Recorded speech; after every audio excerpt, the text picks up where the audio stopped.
dead across the room. I wanna meet you at a slow dance. I wanna meet you, but it's too soon. I wanna meet you, but I can't speak. Or dead across the room, but I am trying. Stuck beneath the spinning glow of a familiar hue.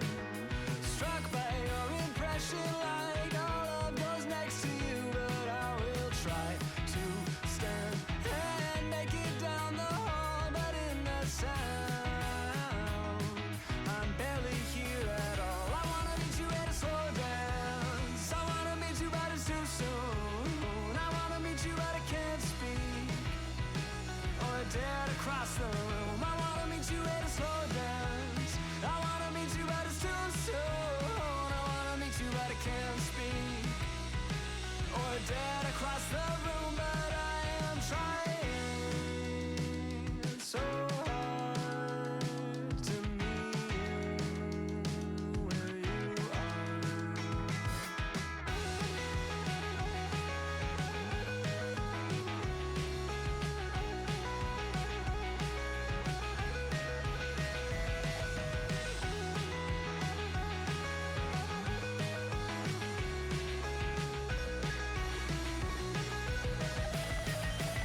I wanna meet you at a slow dance. I wanna meet you, but it's too soon. I wanna meet you, but I can't speak.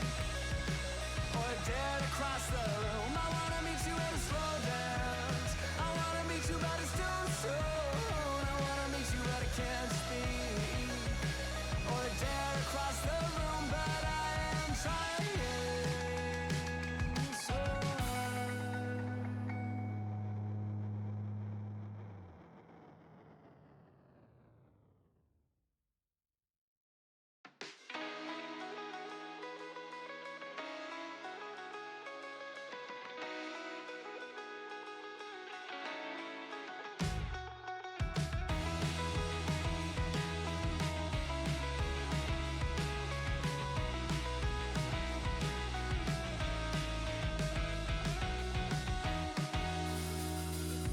I met you in the yellow light of a sign that bore your name.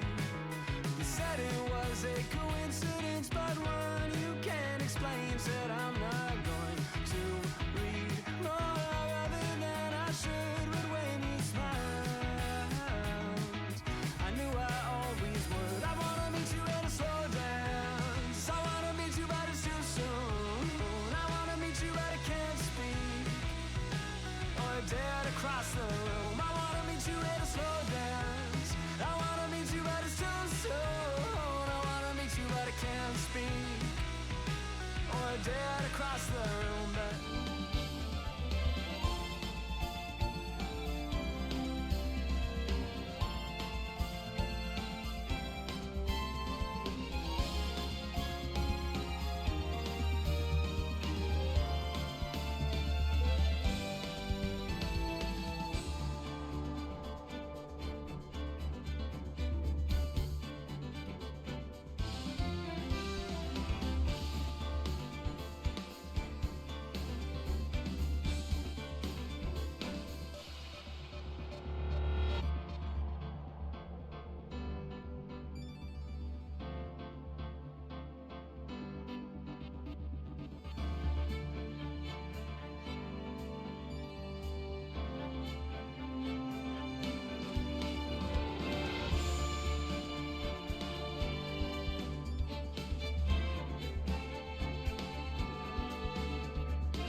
Time. No. Hi. I promised I was saying hello. I promised I was saying hi, and I was just explaining that I needed to change a couple of things for, like, my chat box didn't look right, and then Vaporeon was way too big. And then I was just trying to figure out what day we were on. I think we're on day... Are we on day 2 or 3? I know that we're doing investigation now. Because the old man went running off. So they had to, like, suspend court until they can find him. Because he's a key witness.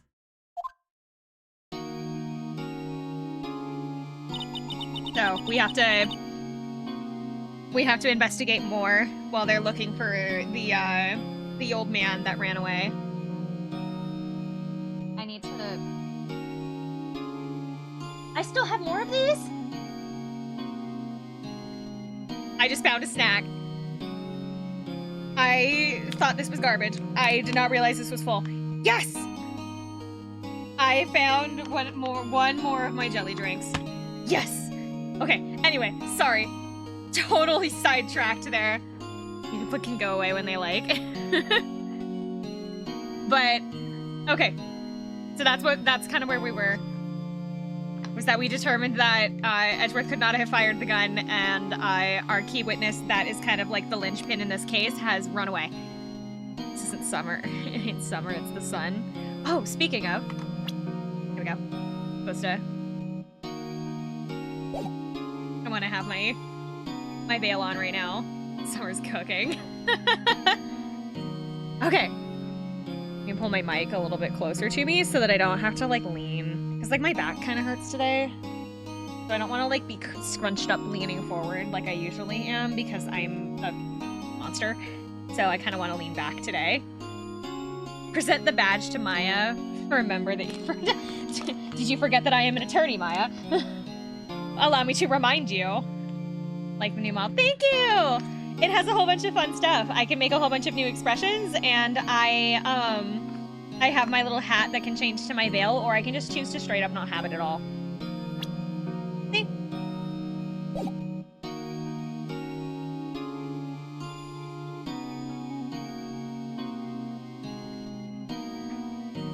Okay. What was Mr. Edgeworth talking about? The memory of a crime that I committed. A memory of murder. Wasn't here for the debut. I was summoned for a 3-day mod duty. Oh my god.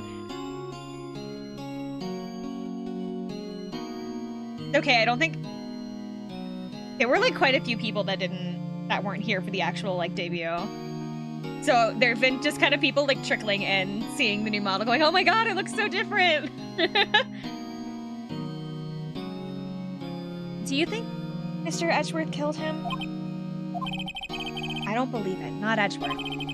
Some painful memories have been troubling him recently, but he'd never take someone's life. Never. Never banned me for not showing up. No, but Husky, I think, lost his streak again. Nick?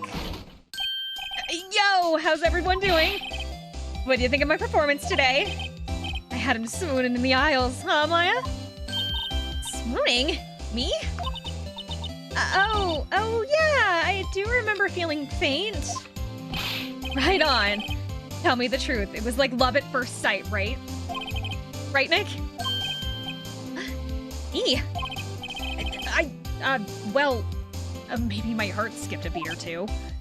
I think you can do better than that. Come on, I saved Edgeworth in there, dude. Edgy. Maya, run away. Maya, go hide behind Phoenix fast. You guys should be bowing before me. Come on, bow before your hero. Harry, you really helped out in the trial today. You did. If you weren't there, Larry, I'm sure Mr. Edgeworth would have been found guilty. Cowboy hat? I don't have a cowboy hat. Although, I feel like if I had gotten a cowboy hat toggle with this model, it would have been kind of funny, but, mostly just because the actual dress itself I could see in, like at a rodeo. But, seriously, Nick, that boat shop caretaker guy is pretty suspicious. But, Edgy ain't off the hook yet. Way to spoil the mood, Larry. Hey, I'm just the guy sitting in the audience, you know? But from where I was sitting, Edgy seemed pretty edgy. I mean, can you really know he's telling the truth about that night? Nick? I don't know. But what I do know is I'm gonna believe in you two until the end. Us two? Edgeworth and who else? You mean me, right? Nah, he means me, right, Nick? Yeah, you, Larry. Not me? But why you, Larry? Actually, yeah. Why me, Nick? Enough with the silent treatment!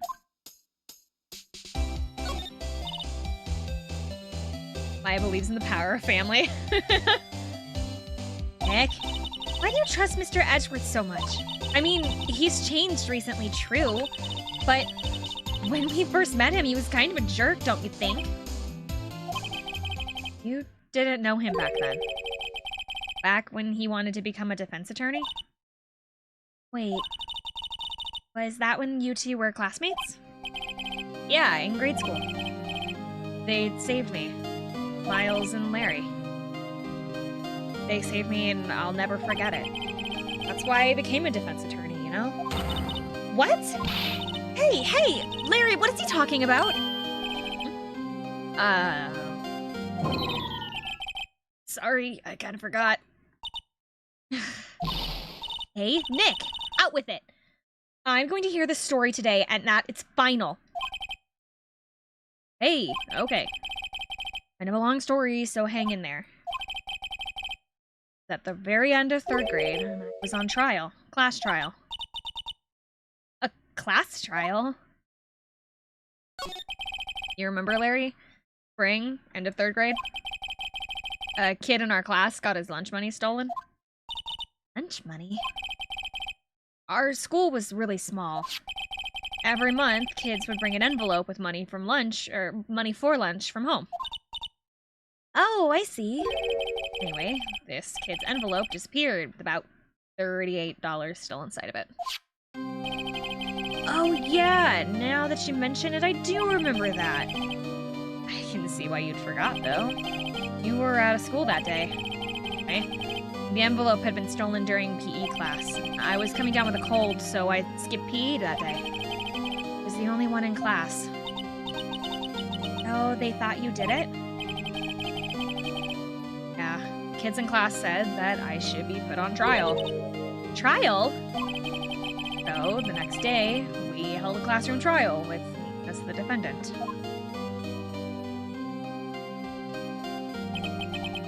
I didn't do it! Guilty, he did it! Guilty, it was you, thief! Give me my money back! You're such a meanie. You're going too quick! You're going too quick! Hat. Yes, hat. Am I too small? Am I too small on the side of the screen?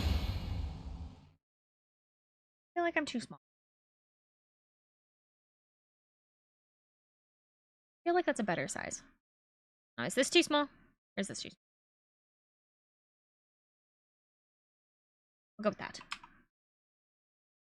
Now, Phoenix, you know you shouldn't steal people's money. It's not right. In the end, even the teacher thought I'd done it. Go over and apologize, Phoenix.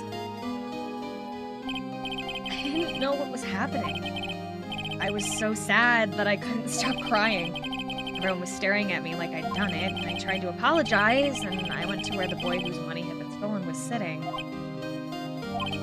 That was when it happened. You shouldn't have to apologize. The only thing that belongs in the trial is evidence. Anything else has no place. You should all be ashamed. Amateurs. Miles? It wasn't you who stole my money, was it? No? Then you shouldn't apologize. Everyone's been shouting you did it, but no one has any proof. That's why, Your Honor, this boy is innocent.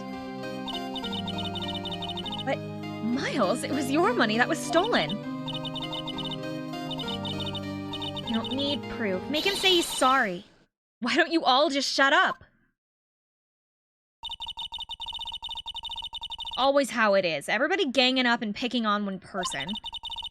Just think how he feels. He said he didn't do it, so he didn't do it.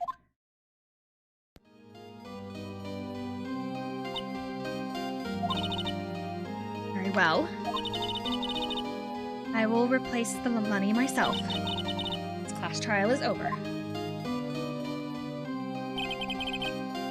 How would happen? After that, the three of us were best friends.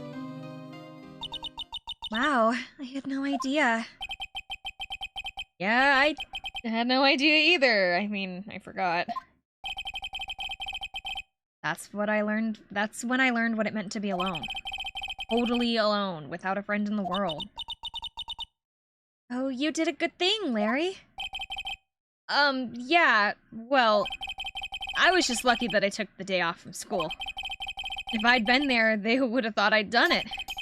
So I took it kind of personally, see? Well, it's usually the butts. Anyway, Edgeworth and I talked after the class trial, and that's when I heard his father was a defense attorney. I remember his eyes would shine when he talked about his father. I'm gonna become a defense attorney, just like my father. A famous defense attorney. And a few months later, he suddenly transferred to another school. DL6 incident. Right. I'm not sure, but the transfer probably had something to do with that, with his father's death. So sad! It was several years later that I heard Edgeworth's name again. There was an article about him in the paper. Headline was something like, "Dark suspicions of a demon attorney." Fabricating evidence, manipulating testimonies, covering up facts. The article said he'd do anything to get a guilty verdict. Anything. Hello, it's lovely to see you. Thank you so much for coming in. Goodbye.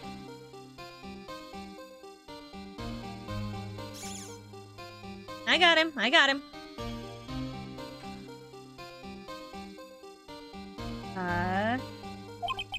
But why? What happened? I mean, it's not the Edgy I used to know at all. That's what I thought too.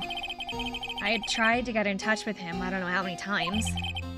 They never replied. I guess he didn't want to see his old friends. I couldn't just drop it though. I wanted to meet him to learn why he'd become who he had. That's when I decided. Wait, you don't mean that's why? That's why you became a defense attorney? To meet Edgeworth? If I was a defense attorney, I knew he'd have to meet me whether he wanted to or not. In court. Hi, Gold. Edgeworth believed in me, and I believed in him. Pain. No one's on his side. I'm the only one who knows the real Edgeworth, and I'm the only one who can help him. He already said that Edgeworth wanted to be an ace attorney. No, he has not. Oh, Nick, so that's why you helped me out for free? Yeah. I helped you because I believed in you. Except I don't remember saying I'd do it for free. I think I got a kiss. No, but lots of people want them to.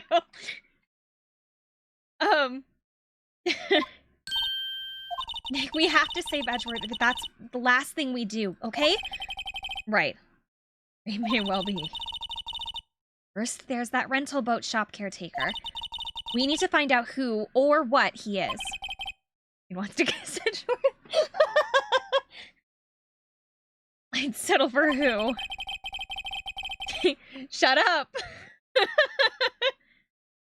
I guess I can clean out some of his evidence I no longer need. Okay, let's go. Wait, so is that- oh wait. No, I still have all the evidence.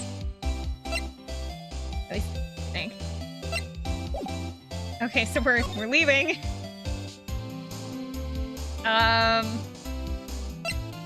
Here, I think? December 27th, Gourd Lake Park entrance. Hey, pal, long time no see. Oh, Detective Gumshoe. Close one today, huh?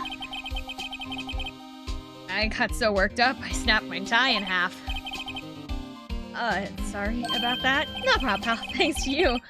We now know who really did it. You mean the boat shop caretaker? Look, I'll make you a promise. I'll have that scoundrel in my custody by trial time tomorrow. Come what may, it is my duty as a police officer. Now, I'm off to catch a criminal. Detective Gumshoe sure is active today. Oh, one other thing. No one can go into the woods today. The woods? Gelato was camping? The woods are off limits to camping, and apparently the park ranger found out. He got pretty mad. No one can go in for a while. I guess Lada is in a lot of trouble. Hey, I'll be seeing you tomorrow.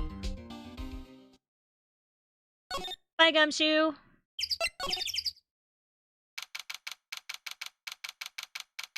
Whose case are we on today? We are still doing Edgeworth's case. December 27th, Gourd Lake, Public Beach.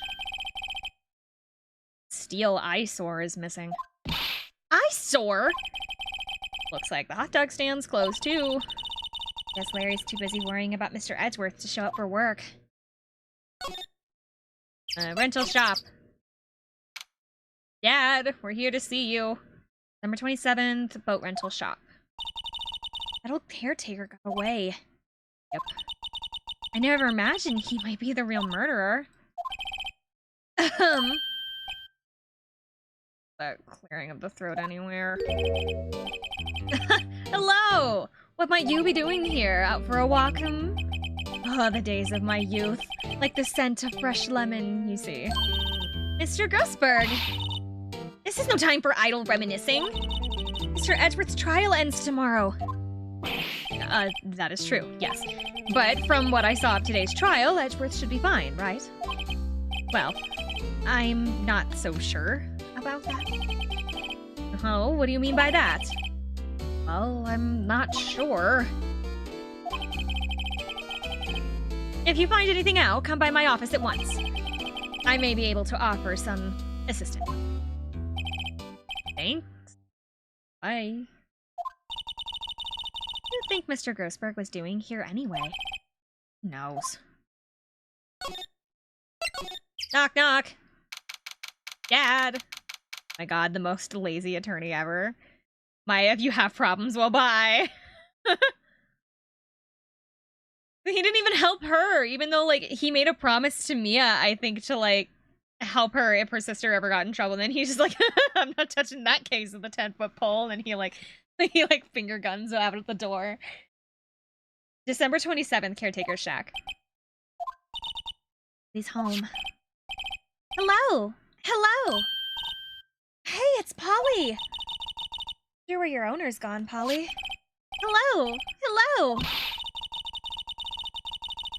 Believe he'd run off and leave his poor parrot to fend for herself. Hello! Hello!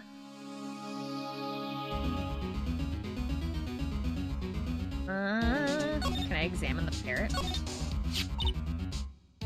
Maybe I should take care of Polly, Nick. You probably shouldn't just kidnap her. The police know about her anyway. I'm sure they'll do something. Oh, okay. Sorry, Polly. Says I can't take you. Great, now the bird's gonna hate me. He's cold. I think he didn't turn his heater on. Hasn't been back since the trial. That reminds me, Nick. Polly here knows the number to the safe, right? Yeah, that's right. Polly, what's the number to the safe? 1228. Let's open it, Nick. Come on. I'm sure there isn't any money in there. But hey, it keeps it locked, right? So there must be something of value in here. I'm not so sure. Okay, Nick, let's see what's in there. Yes, there might be a clue or two. Only thing here's a letter. A letter? Ah, boring. No name or signature on it. Handwritten in very precise, clear letters. Get your revenge on Miles Edgeworth. Edgeworth? Nick, why would Mr. Edgeworth's name be on there? How should I know? I'm gonna read the whole thing. Get your revenge on Miles Edgeworth. It also says, this is your last chance. Now is the time to get revenge on the 2 men who ruined your life. The rest of the letter goes on to describe the murder plot in detail. How to kill Robert Hammond and frame Edgeworth. Calling Edgeworth out to the lake, getting on the boat, and firing twice. This is exactly what I figured out in court today. It's all here in perfect detail. What do you think it means, Nick?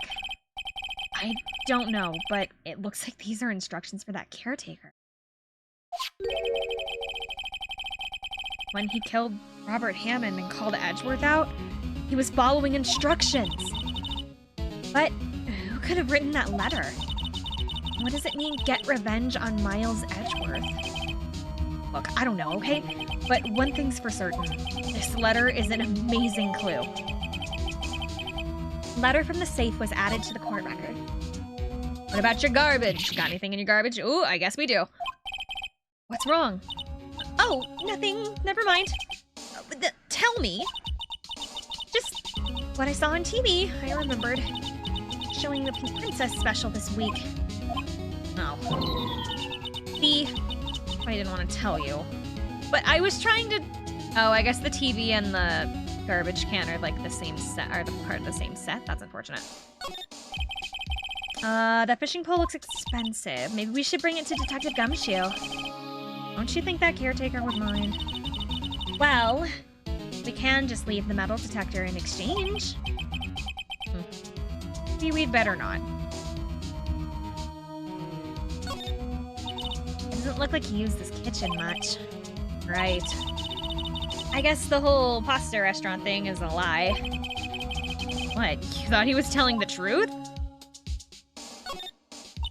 Say, Nick, don't people usually put up pictures of fish on the wall to boast about them? Yeah, I guess so. You mean pictures of the fish that they caught, right? Right, but don't all the fish on the wall here look kind of puny to you? Well, yeah. You know what they say. You should have seen the one that got away. Except that the one that got away from us was the caretaker, and we need to see him. I feel like we're having two completely different conversations here. Can I show Polly something? No clues here.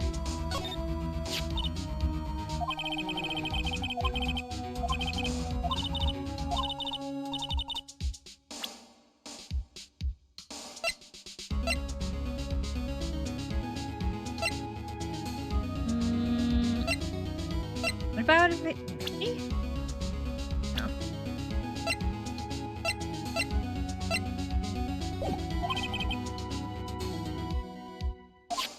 Okay, well, can I... What happens if I, like... Okay, there's no present button, so I can't. Okay, so this was a huge waste of time.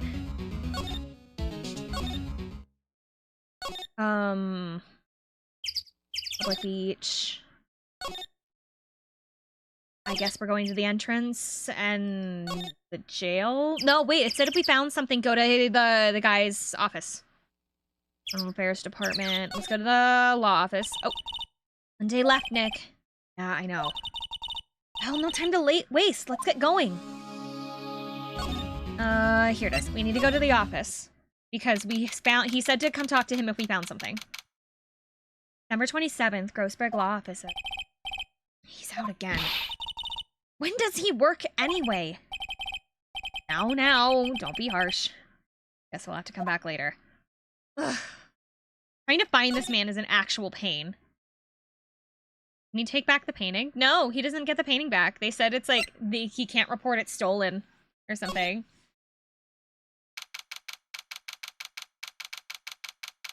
December 27th, detention center. Oh my god. Sorry. Detention center visitor's room. The grim as always. Mr. Edgeworth, I don't. No. Oh my god, I don't know. The class trial. Class trial? What do you mean? You don't remember? No, I don't. Your lunch money was stolen, was it? In 3rd grade? Lunch money. Oh. Oh, right. Yes, I seem to remember something like that. Nick, I think you're the only one who really remembers. Well, it probably only really mattered to me anyway. Mr. Edgeworth, didn't you know? That trial was the reason that Nick became a defense attorney. Maya's just over here just going, so I heard a rumor. She's that kind of person that if you told her a secret, she would immediately turn around. Like, you would be like, you would tell her, it's like, I wear pink on Wednesdays or something like that. And then she would be like, that's really interesting. And then she would like immediately turn around in her swivel chair and like scream, he wears pink on Wednesdays or something like that. Like, that's the kind of person that Maya strikes me as. Like, the girl cannot keep a secret. Ridiculous. Gee, thanks. Said. Does sound like the kind of thing you would do. Changed a bit, have you, Wright? Simple. To a fault, even. Well, maybe. Yeah, but I think you changed too much, Edgeworth. Perhaps. Why prosecute? Hey, Edgeworth, why did you become a prosecutor anyway? You used to look up to your dad. You said you wanted to be a defense attorney, right? Couldn't let myself deny reality like you. What do you mean? My father was taken from me, and you wanted to defend you want me to defend criminals. I'm sorry, Wright, but I'm not that good of a person. One suspect is apprehended in your father's murder, right? Yes. And trapped in the elevator with my father. His name was Yanni Yogi. He had to be the shooter any way that you look at it, yet he was found innocent. The defense attorney got him off the hook. That would be Robert Hammond. And that day, 15 years ago, 3 of us were trapped in that elevator for 5 hours. We were rescued, we all suffered oxygen deprivation. I had lost all of my memories of the murder. Lost your memory? And Wright, an attorney has to investigate, defend, present 4,000 evidences. A prosecutor randomly arrests somebody and wage earned. Even now, I can't recall what happened in that elevator. That was the crux of Yogi's attorney's argument in court. He claimed that Yanni Yogi had been not of sound mind due to the oxygen deprivation. Yogi has been released due to a lack of evidence. Is innocent. That's when I changed my mind. Started to hate defense attorneys. So then what's your relationship with Von Karma?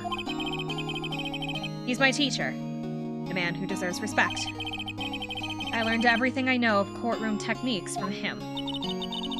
So he's like my sister was to you, Nick. A perfectionist in all things.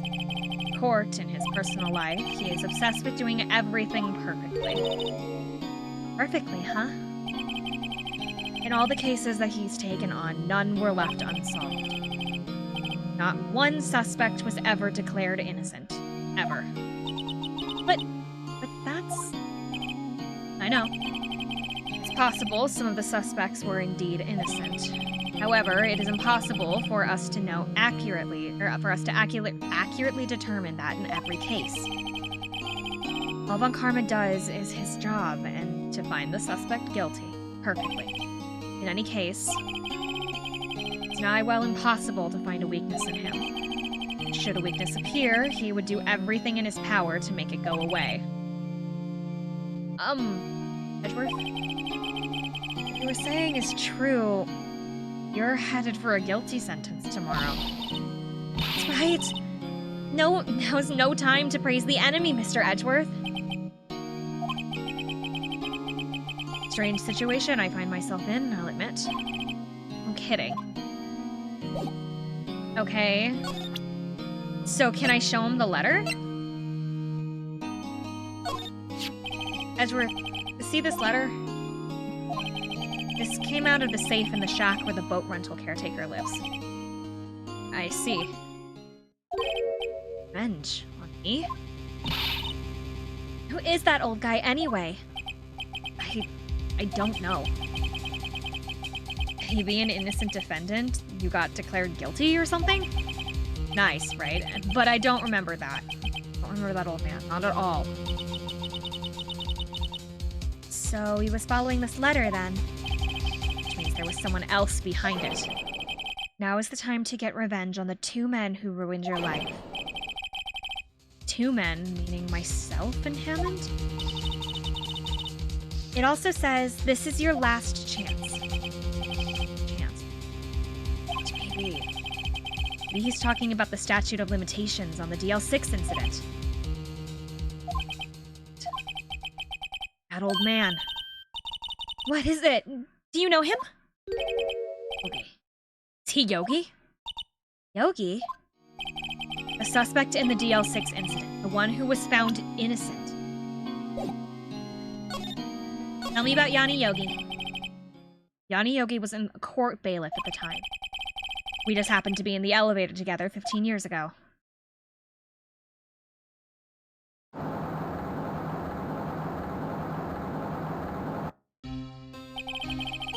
The quake was incredibly strong.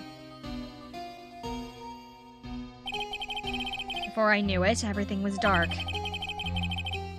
We were there for so long, it felt like forever. The air thinned and the darkness closed in on us in that little box. I became unsettled. I can't breathe! Quiet! I said quiet, you're not making this any easier. I want to get out. Help! Get us out! Don't shout, you'll just use up more oxygen.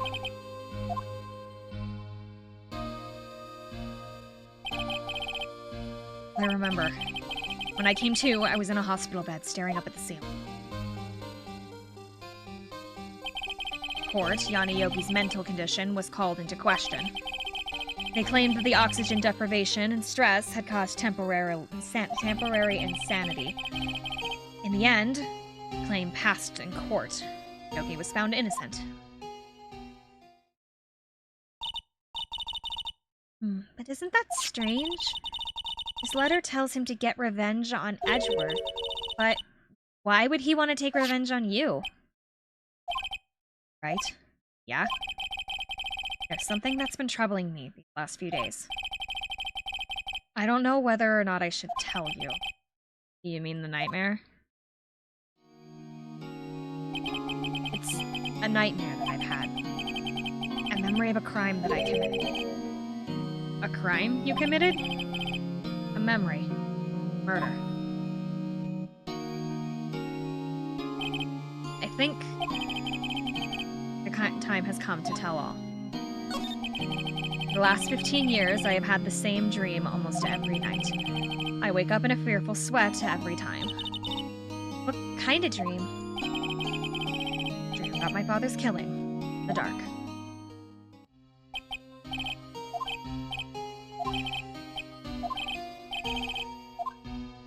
Guess they're replaying the... Yeah, breathe. You're using up my air. Wait, what? Stop breathing my air, or I'll stop you. What are you? Stop breathing my air! Oh, Father! He's attacking Father! Then I see a pistol lying by my feet. I don't know if it's evidence from that day in court or the bailiffs. In a daze, I picked up the pistol. Away! Away from my father!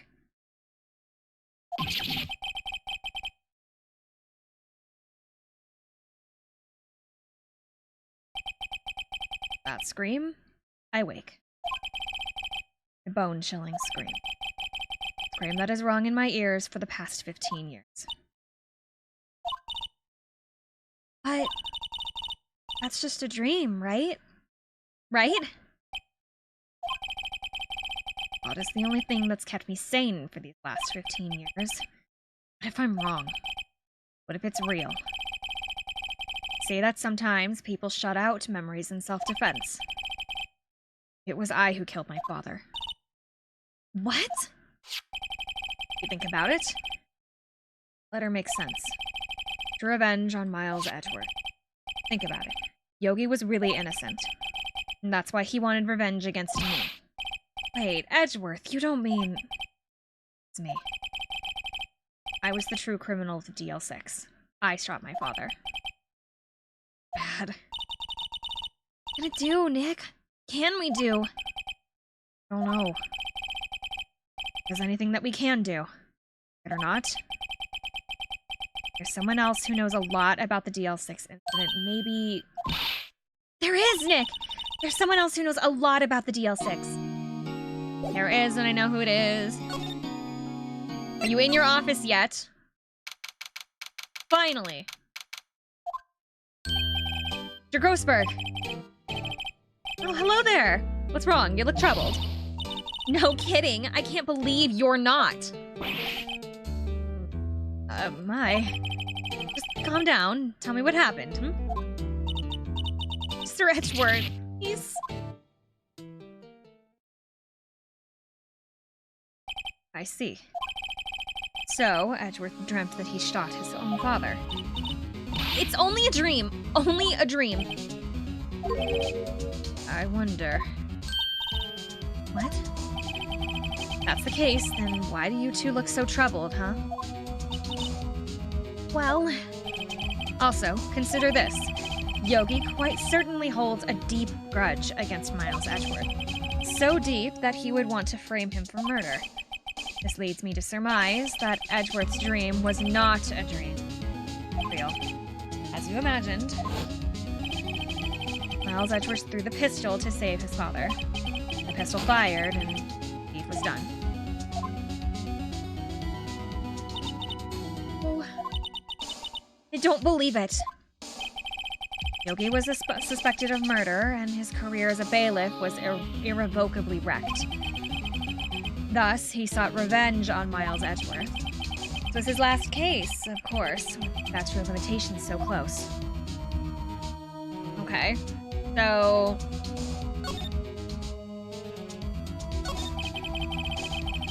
What do you know about Edgeworth's father? He was a defense attorney without peer. Sounds trite, but it's true. Well, he may not have had one peer, now that I think about it. Or wait, he may have had one peer now that I think about it. Your mentor, Mia Fey. My sister? Gregory Edgeworth was very disapproving of Von Karma's techniques. That's no surprise. Von Karma is an extreme man. Forged testimonies and evidence are nothing to him. The result, he has a perfect win record in court. To beat him, Gregory Edgeworth tried to call attention to his methods. And he lost. And died in despair, as it were. I see. When Gregory Edgeworth was killed, the police called on a spirit medium. That was your mother, Misty Fey. Gregory Edgeworth, I have been killed. The one who shot me was the bailiff, Yanni Yogi. Yet, Yogi was found innocent. That's when my mother left us. Everyone called her a fraud. That's right. Everyone thought she was, you see. Yet, now that I think about it, seems the one who lied was Gregory Edgeworth's ghost. Gregory Edgeworth must have known who shot him. Believe it. So you're saying that he falsified his testimony? That Edgeworth's dad lied to protect his son? It's only a possibility, mind you. But a possibility, nonetheless. Can I... Okay.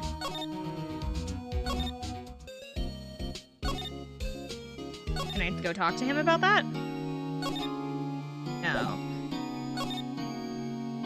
I probably have to show him something. What about criminal affairs? December 27th, Police Department Criminal Affairs. Looks like Detective Gumshoe hasn't gotten back yet. Gumshoe? Oh, he won't be coming back today. Oh, really? He said there was some guy he had to arrest by tomorrow. Boat shop caretaker. He shouted something about catching him if it's the last thing I do, pal. What, Gumshoe? Okay, so this is not helpful. Gumshoe's not here.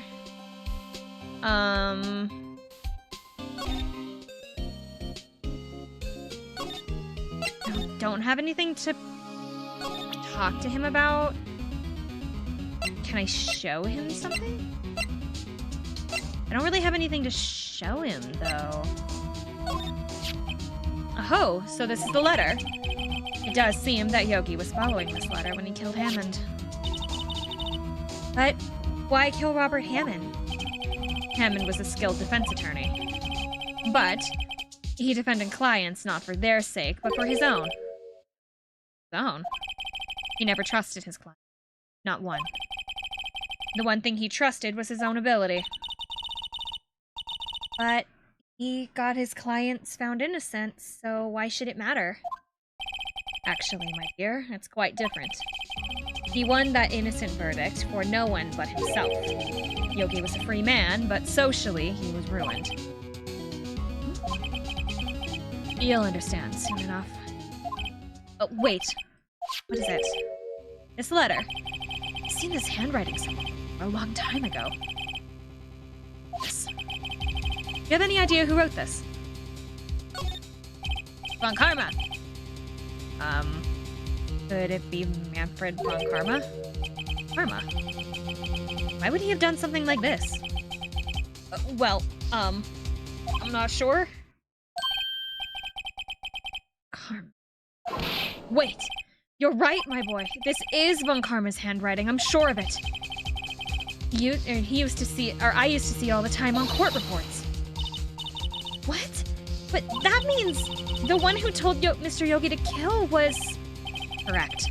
Manfred von Karma himself. This mean, then? Why would von Karma want to blame Edgeworth? I don't know. Prosecutor von Karma. If it truly was von Karma who wrote the letter, then he would know the truth. He would know that Miles Edgeworth had accidentally killed his own father. He'll say as much in court tomorrow, I'm sure. He'll press the point until the court finds Miles Edgeworth guilty. Oh. But how could von Karma know that Edgeworth's past is like that? Even Mr. Edgeworth thought it was just a nightmare. I don't know. Yet, I do know that von Karma is both persistent and a perfectionist. He may be seeking to satisfy a grudge against Gregory Edgeworth by hurting his son. What do you mean? It's 15 years ago, von Karma met Gregory Edgeworth in court, and von Karma did win, but he didn't make it through the trial unscarred. What happened in the trial between Edgeworth's dad and von Karma? Von Karma got the guilty verdict he wanted. He won the trial. But Gregory Edgeworth had accused von Karma of faulty evidence, and thought he lost the trial. Mr. Edgeworth's accusation, and though he lost the trial, Mr. Edgeworth's accusation stood. Faulty evidence? The only penalty von Karma has ever received in his career as a prosecutor. Gregory Edgeworth dealt a blow to his perfect trial record. Wow. Must have been quite a shock for von Karma. He took a vacation for several months after that, you see. A vacation? Yes, an unusual event for the man. That was the first and last vacation he's taken in his many years of prosecuting. He doesn't even take vacations? Like, go to the sea or the mountains? Tell me he's never even been to Europe. You have strange ideas about vacations, Maya. In any case, that would be the only time he ever took a vacation from work. I believe that penalty upset him quite a lot. Odd. He wanted to keep a perfect record so badly. Why would he take such a long vacation? What do we do, Nick? Karma is going to bring up DL6. You can bet on it. What if Mr. Edgeworth pleads guilty to DL6? I won't let him. Yes, Mr. Wright. I hate to say this, but even accidental murder is murder, you know. I know that. I just believe in Edgeworth's innocence. Can't believe he'd kill someone. But Nick, Mr. Edgeworth admits it himself. His father must have lied to protect him from beyond the grave. I don't care. I know he's not guilty. Mr. Wright. You say so? I suppose I could go check again. The police files might hold something interesting. Mr. Grosberg, thank you. I can't promise anything. In fact, I think chances of finding something are slim. I understand. Police materials. To the criminal affairs. Let me into your records room. December 27th, Criminal Affairs Department. Hardly anyone here. I must be looking out for the old guy, Yogi. Oh, it's you. I don't think Gumshoe will be coming back today. He says he'll be out late looking for someone. It's like Detective Gumshoe is pounding the pavement for real. We were wondering if we could check out the records room again. Well, now, I can't have anyone just wandering around in there. But I guess Mr. Von Karma's in there now anyway. You can go in as long as he's there. Karma? Yeah, he just arrived, actually. Karma's in the records room? Let's hurry. Records room. Do I have to talk to him? Number 27th, Police Department Records Room. Dusty as always. We're only here yesterday. I'm sure they just haven't had the time to clean it. What's wrong, Nick? Nothing. I was just noticing that he's not here. Karma isn't here. Examine, but this drawer was not open last time. One of the drawers here is open. Someone must have been looking at it recently. The label says, Unsolved Cases. Evidence. Solved cases? Nick, the file for DL6, it's completely empty. What? What are you doing in here? Karma! You. How do you know my name? Huh? Have we met? What are you saying? We see each other every day, don't we? We're Miles Edgeworth's defense team. Defense team? Huh. I beg your pardon. You see, I rarely remember defense attorneys.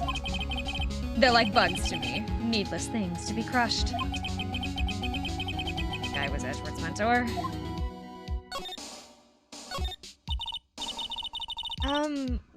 Oh, Mr. Edgeworth's your student, right? A romanticist who still can't shed that veneer of amateurism.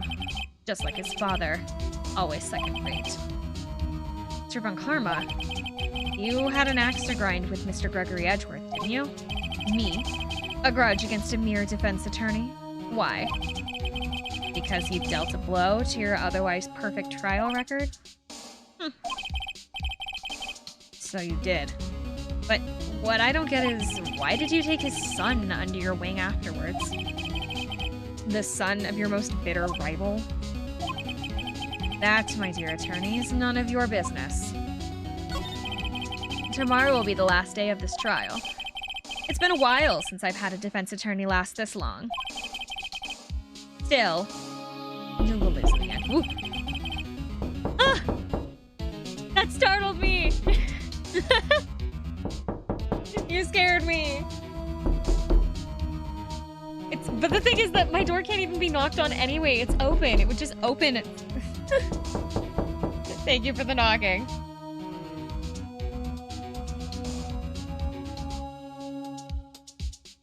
Okay.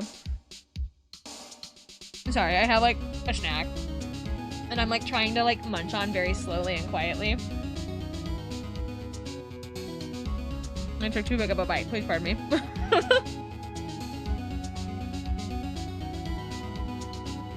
Miles Edgeworth will admit his own guilt. Can I snack? I needed to get here fast because I just got out of class after I started, after I got out of class just before stream. And so I just kind of ran through a drive-thru and I just got some french fries. So, just some fries. It was next to the school, it was fast, it was easy. His guilt of 15 years ago, you mean? You're quite the researcher. If you've done your homework so well, then certainly you must understand. You know that Miles Edgeworth will tell the court tomorrow. Right. So then Karma is going to bring up DL6 in the court tomorrow.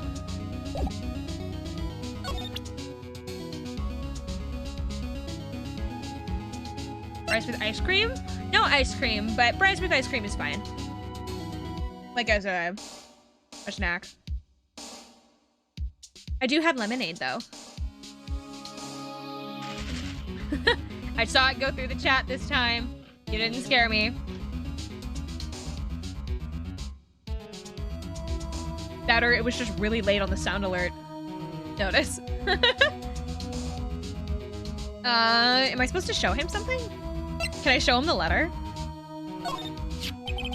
Mr. Von Karma, have a look at this. You, wasn't it? You instructed Yanni Yogi to commit murder. Yanni Yogi. How many years has it been since I've heard him called by that name? He's a fool. I told him to burn it after he read it. Oh, so we're just gonna straight up admit it. Okay. So you admit it? You were the one that wrote Mr. Yogi this letter. Yes, my dear defense attorney. Thank you for taking the trouble to bring it to me. You've saved me a lot of needless hassle. What? He's gonna take it from us. No! What is that thing? Stun gun. For self-defense, usually. Indeed. 600,000 volts will course through your body like a dog touching an electric fence. 600,000. Oh, don't worry. People don't die from it, usually. Now, give me the letter. No! What are you? Nick, run! Scream. I'm not going to scream. I mean, I could, but like my mom is home and I don't want to scare her. If my mom was not home, I would have screamed, but like I do not make it. Yeah, also, aren't you making a humongous scene inside the police department? That is a good point. Time to get tased. Maya! Out of the way.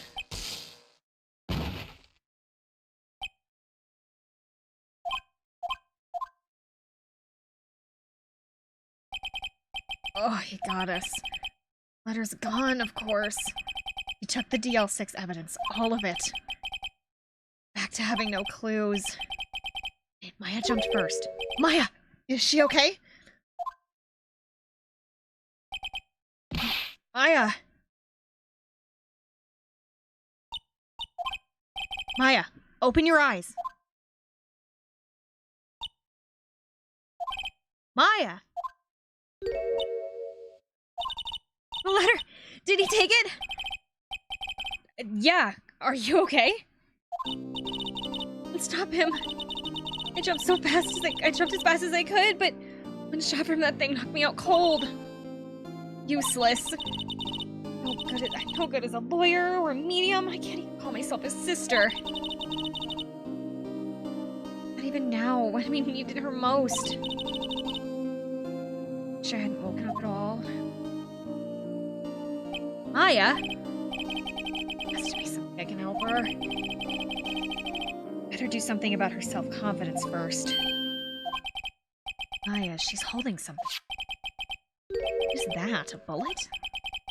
DL6 evidence number 7, taken from the heart of Gregory Edgeworth. I remember, Von Karma was holding this when Maya jumped him. Taken from Gregory Edgeworth's heart. It still bears clear ballistic markings.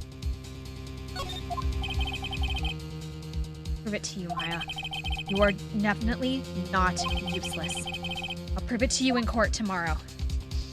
To be continued. Let's ask the police to check the security cameras and get it all back. Do they keep cameras in the records rooms? They must, right? I don't know. I've never been in a police department, so it's like, no. I would imagine a police department would be crawling with cameras.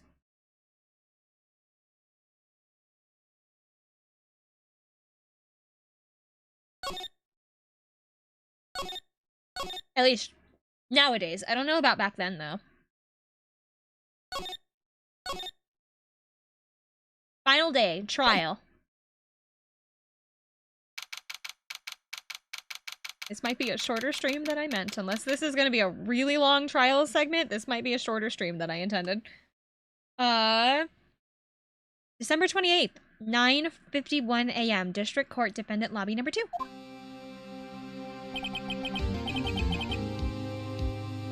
Judgment Day. Today, things are going to be settled at last. A lot of things. A big deal! Sorry, Nick. I only touched your shoulder. Guess the shock hasn't worn off from my run-in with the stun gun yesterday. Anyway, today's the last day of trial. Good luck, Nick. Thank you for the head pats. Yeah, thanks, Maya.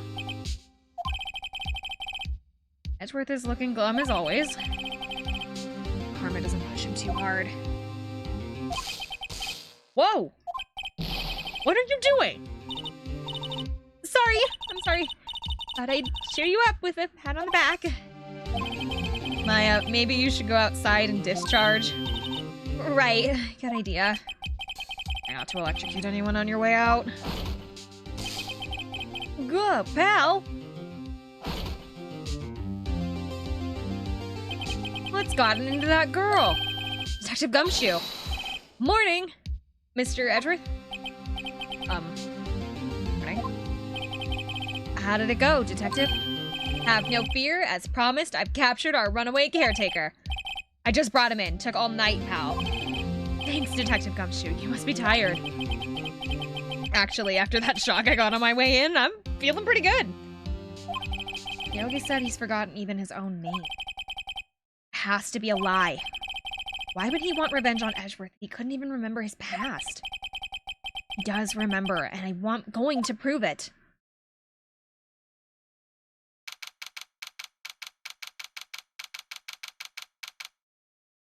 December 28th, 10 a.m., District Court, Courtroom number 3.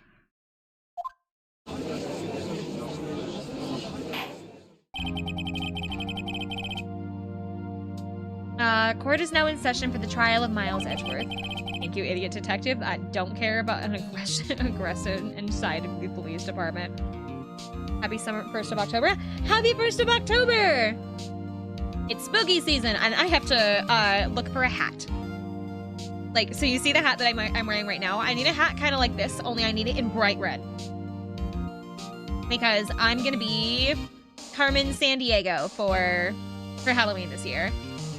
So I need a really big red hat. I have the coat and the shoes and like I have like a cat suit that I'm gonna wear underneath it and everything. So like I have the rest of the costume. The only thing I need is my hat. So I need to go looking for a big red sun hat here pretty soon. What are you guys going to be for Halloween? The defense is ready, Your Honor. The prosecution is ready. All right, very well. So let's steal pyramids. I'm interested in the Mona Lisa myself, personally. We have reached the final day of the proceedings of this trial. I ask the prosecution submit decisive evidence. Understood. I'm going to be lonely for Halloween. No! Understood. You know what I realized I don't have? I don't have any, like, Halloween, like, accessories for my VTubing model. I have no Halloween accessories. Just kidding. I'm gonna be a pirate. Pirate time! And be awed into silence by every little thing he says. Very well. Mr. Von Karma, your opening statement? Right. Thanks to Detective Gumshoe's efforts, the boat rental shop caretaker has been arrested. In yesterday's trial, the defense asserted that the caretaker was the murderer. However, the caretaker has yet to confirm this. I would like to ask the defense to cross-examine him as much as necessary. Very well. Please, bring the witness into the courtroom. Ladies and gentlemen of the court, I believe you all remember our witness. He lives in the boat rental shop on the lake where he witnessed the incident. In addition, he has currently lost memory of his name and identity. Witness, why did you run from yesterday's trial? The witness was not running away, as he will now testify. I see. Very well, please begin your testimony.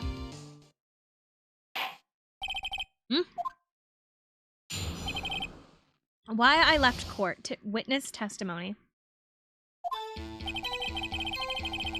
I'm really sorry about just leaving yesterday like I did. But I wasn't running away or nothing. I went to buy some food for Polly, see? I figured I got nothing to do with this incident anyhow. I mean, I'd need one of those motive things, right? I don't got one. So, my testimony yesterday stands. Very well. Let's begin the cross-examination, shall we? He has to know his name. Yanni Yogi. You're Yanni Yogi, and I'm going to prove it.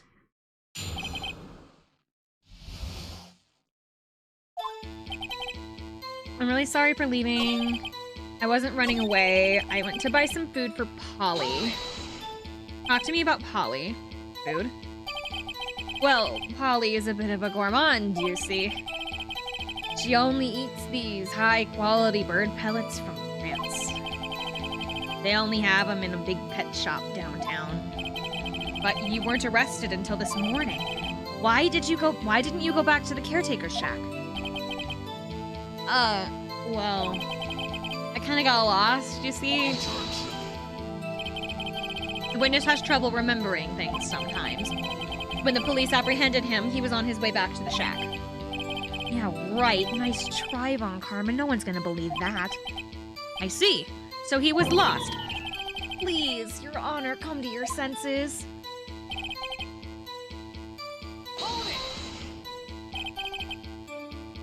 You'd have lost much of your memory, is that correct? Yep. Seems like it. Then how could you know that you didn't have anything to do with this incident? Or maybe you're lying about not having your memory, You know exactly who you are. The witnesses testify clearly that he has no memory of who he is. If you claim he's lying, then show the court proof. You're supposed to prove that what's going on is in that old codger's head? That's impossible. I'm glad you've come to your senses, Mr. Wright. Very well, witness. Please continue. How can you say that you had no motive? I say you do. You had a grudge against Edgeworth and the victim, Robert Hammond. That's why you took revenge on them, correct? Please don't make me repeat myself, Mr. Wright. This witness has no memory of anything beyond several years ago. He cannot hold a grudge. It's impossible. I have to prove that he's lying about his memory. Otherwise, this is going to be the same thing over and over until the trial ends. May I say something, Mr. Wright? Yes? Yes, Your Honor? You've been saying the same thing over and over now. You've been calling the witness's memory of the past, or lack thereof, into question. But does this really have anything to do with our current case? Of course, Your Honor. The witness has said that he had nothing to do with this case and he had no motive. Both of these statements are lies. Damn, second one. Hello, thank you. Thank you so much for coming in. I'm really glad to see you here, but I would like you to leave immediately.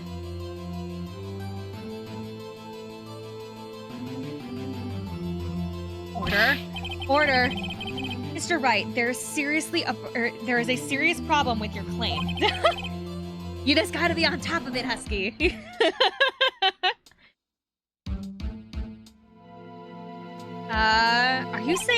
Are you saying that you know who this witness is? Of course, Your Honor. Did you get it so fast?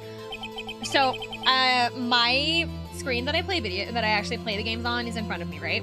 My secondary screen is next to it. My chat box, the way that I have my OBS set up, my chat box is directly next to the screen of where I play games. So every time that a message comes through, it moves, which makes my eyes flick to it, so I see them quick. I can see them faster.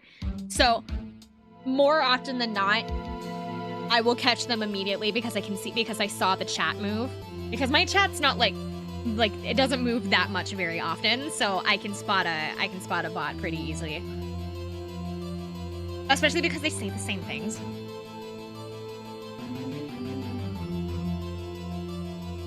So yeah, I have to like click their names and find it and scroll down the fandom. So what I can do is I can just click the name and it immediately comes up, and it's just this little itty bitty window, and there's this tiny little cross, like a circle with the cross there. Think of the Ghostbusters. There's just one of those, and you just poke it and they're gone. It says the account was created yesterday. Oh, now this is interesting. I would like to know myself, so who is he? Don't play dumb, Von Karma. Mr. Wright, please tell us the name of the witness. It's Yanni Yogi. Name is Yanni Yogi, the former court bailiff. I was gonna say plaintiff, and I was like, plaintiff is not it. Yogi. Name seems familiar. Oh! Yanni Yogi! From the DL6 incident. Because the judge would have heard of it. It was such a famous case. But what does this mean?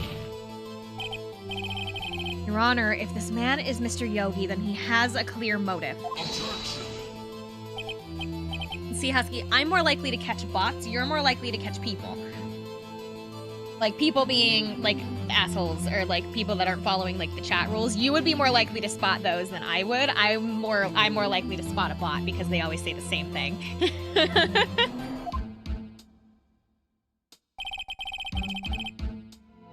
Jumping to conclusions again, Mr. Wright. This witness is Yanni Yogi. Fascinating. However, how do you propose to prove that to this court? The court of law, as you may recall, you need proof. And allow me to repeat once more that this witness has lost his memory. Zed, I do this now, and if I can't prove that he's Yogi right here, right now, then I've got nowhere else to go. Nick, how are you gonna prove it? How can you prove that he's Yanni Yogi? Hey, actually really simple.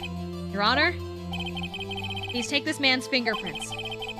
Then we'll compare them to the fingerprints on the file for Yanni Yogi 15 years ago. See, that makes sense? I'm so very, very sorry, Mr. Wright. The witness has no fingerprints. What? No fingerprints? Oh, you see, before I worked as a caretaker, I worked at a chemical plant. I burned my fingers working with the stuff. What? Yogi, you sneak. You burned your fingerprints off to hide your past? Oh, if the witness has no fingerprints, I guess we will not be able to prove his identity. Oh. Well, what will you do now, Mr. Wright? It seems that the case has been decided, no? No! I know what happened. I know everything. I just can't prove it. But no, I can't leave. I can't let it end like this. I can't lose. There has to be another way. I know how. There's no one who can testify as to who this witness is. No one. What are we gonna do? I didn't even consider that he might have erased his fingerprints. What do I do? Well, Mr. Wright, perhaps you'd like to cross-examine his parrot for the little comic relief, Yeah, very funny. You're a sore winner, Von Karma. Wait a second. Let's examine his parrot. What is it, Nick? No, you're not going to. Your Honor? The defense would like to take Mr. Von Karma up on his proposal. Take Mr. Von Karma up? On my proposal? Exactly, Your Honor. I would like to cross-examine the witness's pet parrot.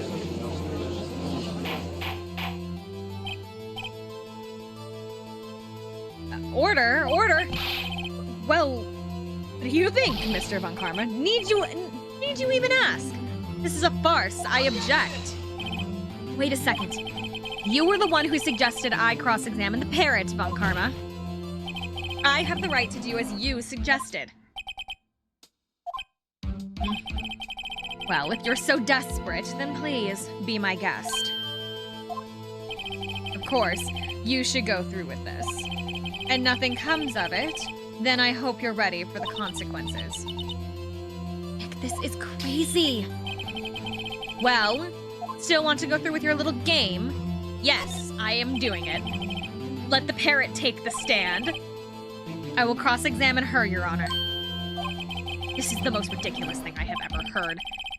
Karma's rigged every person's testimony, every piece of evidence, except the parrot. She's my last chance. At least I think so. Bailiff, bring in the parrot. Hi, Polly. That's quite a bird.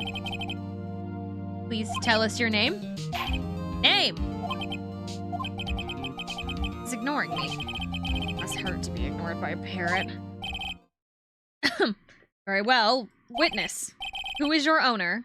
Please, testify for us. Witness testimony. Who is your owner? Hello! Hello! Not the judge being offended. Clearly the most concise testimony we've had so far. Very well. Begin your cross-examination. Right. What are we going to do, Nick? I don't know. What do we do, Maya? Cross-examination. Who is your owner? Oh, fun. Okay.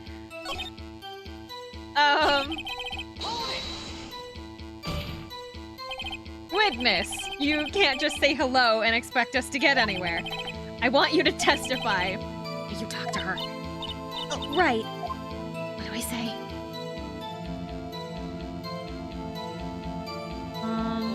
Let's start with what's your name? Maybe I should get her to say her name. Holly! Holly, what's your name? Holly! Holly! Right. I think we have established that this parrot is named Polly. Does this have anything to do with her owner's identity? Yes?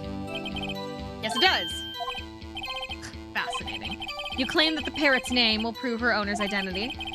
Then show us this proof. Heck! Don't you think that you're taking this bluffing thing a little far? Listen, we're not here to answer the question of who is the caretaker. We're here to prove that he's Yanni Yogi. All we need to do is to tie the name Polly to Yogi. Your Honor, the proof that the parrot's name reveals the character's identity, or the caretaker's identity is... oh god. What?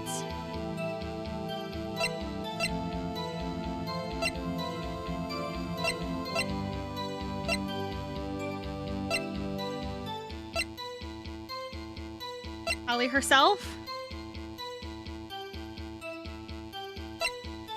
What the fuck do you mean?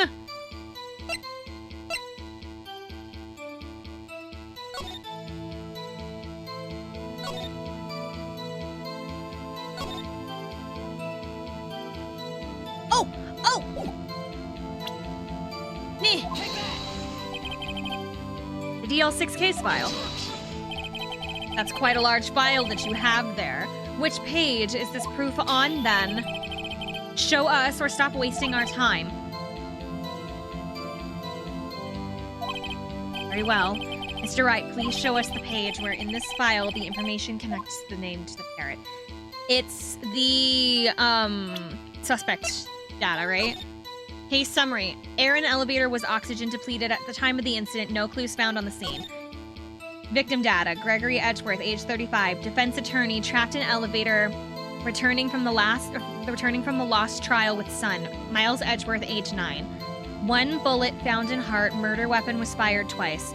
Suspect data. Yanni Yogi, age 37. Court bailiff, trapped in elevator with the Edgeworths. Memory loss due to oxygen deprivation. After his arrest, fiancée Polly Jenkins committed suicide. It's on suspect data page.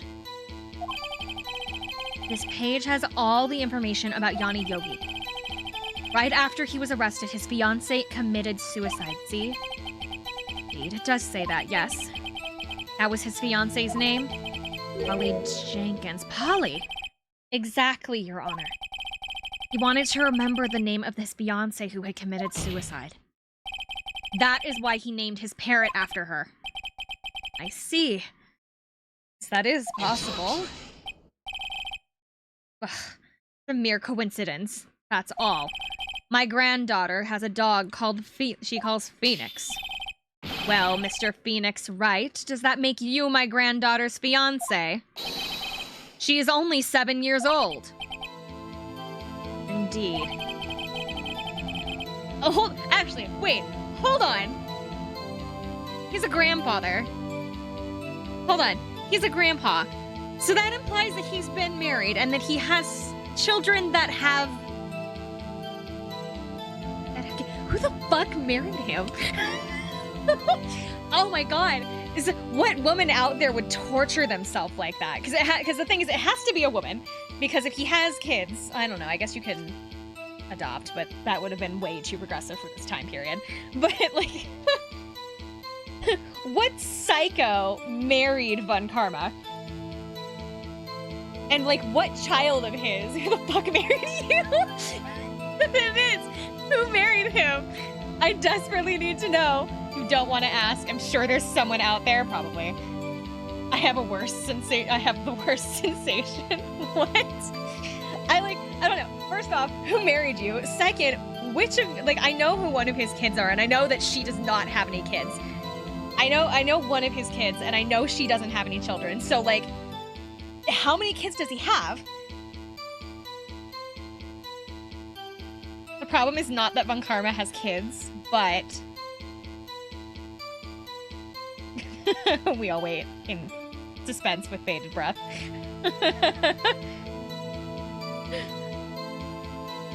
I took one look at Von Karma and said, someone married you? And it feels so mean, but, like, I can't... Whoever married him must have been an actual psycho. Alone, it is a little weak for the evidence of a murder trial. We would need some other collaborating evidence. Where am I gonna find that? Nick, we're getting closer. One more. If we can just get one more piece of evidence. Right, but what? I have to ask them if we forgot something. Very well. Witness, you may continue. Hold on. Hello? The numbers don't fit? Isn't Von Karma supposed to be like 50-something? He could have grandkids.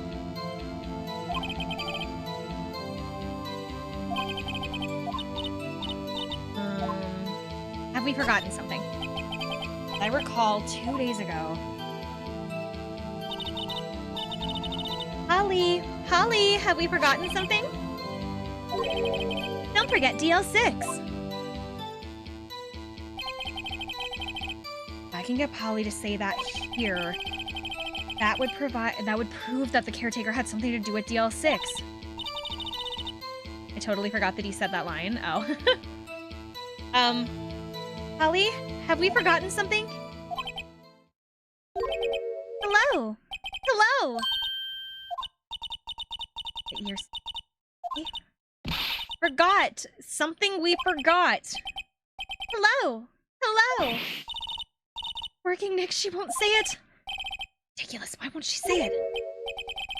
Something the matter, Mr. Wright? Don't tell me Von Karma expected this. He couldn't have retrained the parrot, could he? Probably not, because parrots are extremely hard to retrain once they have learned something. Did he train her not to respond when we asked if we'd forgotten something? Oh, shoot! There's only one other question to ask.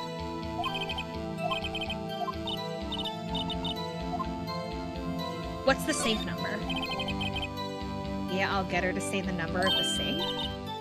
Safe? Why? Just try to get her to say anything, okay? Holly, what's the number to the safe in the shack? 1228. 1228. My, what a reckless parrot. Wait, that's the day the case took place. Mr. Wright, are you claiming the number has something to do with the caretaker? Yes. That was because today's the last day of the statute of limitations because the case started or like ended or something on the 28th of December. So 12/28 is December 28th. So it's the number, it's the date that the trial was on, or like the murder took place. How can that number to a safe tell us who the caretaker is? Show us your proof. Could you possibly link the number to this caretaker's identity? Does it say on here? Yes. Once again, presenting the DL6 case file. The DL6 case file? What is this obsession that you have with the case? Right, where in this file is something related to that safe number? Case summary. It's on the case summary page. Case summary. Specifically, the date on which the DL6 incident occurred. Date of the incident. December 28th. Why, that's today's date. 15 years ago. And the number on that safe is 1228. He used the date of the DL6 incident as the number for his safe, Your Honor. That's how important that date was to him. See, that certainly is an interesting coincidence. People often do set their secret numbers to dates. Ugh, this is not tangible proof. I set my ATM's card number to 0001 because I am number 1. This has nothing to do with a date. Nothing. Enough. I think we also, by the way, 100% draining that bank account, man. I hope your wallet is ready. I think we've reached a conclusion here. This is a mere coincidence, that's all. True, that is a possibility. However, 2 coincidences at the same time seem more like a pattern to me. Saying. Summon the caretaker of the boat shop. Immediately. Witness, tell us your name. Wait, this witness does not remember... No. It's okay. I have accomplished what I wanted to do. I'm done. Nick, he looks totally different. This is the real Yogi, I think. Finally. He's been acting feeble to hide his true identity. Acting for 15 years. Well, let me ask you again. Please state your name for the court. My name is Yanni Yogi. 15 years ago, I served as a bailiff in this very court. Order. Yanni Yogi. So it was you who killed Robert Hammond? And tried to frame Miles Edgeworth for his death? Yes. I did it.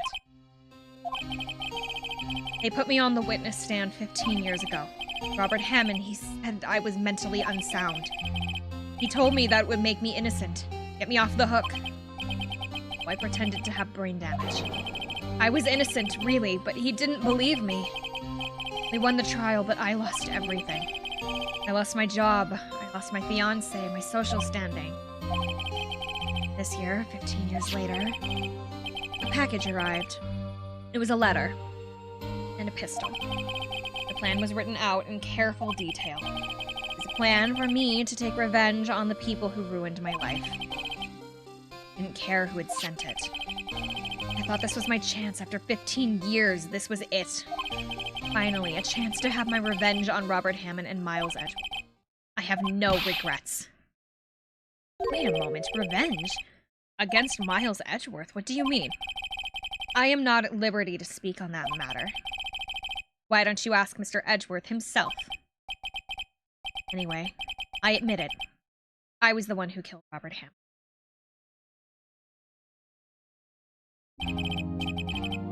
Von Karma, where is Mr. Yogi? Under arrest, Your Honor. Saw no room for error in his confession. And the defendant Miles Edgeworth is innocent. In this case, at least. Very well. Will the defendant please take the stand? There are a few mysteries still left unsolved. Still, you are cleared of suspicion for this particular case. So, I would like to pass judgment on the murder of Robert Hammond. Any objections? Leave it. Why isn't Von Karma saying anything? Very well. This court finds the defendant, Mr. Miles Edgeworth, not guilty. And we've got Gumshoe in the background throwing confetti.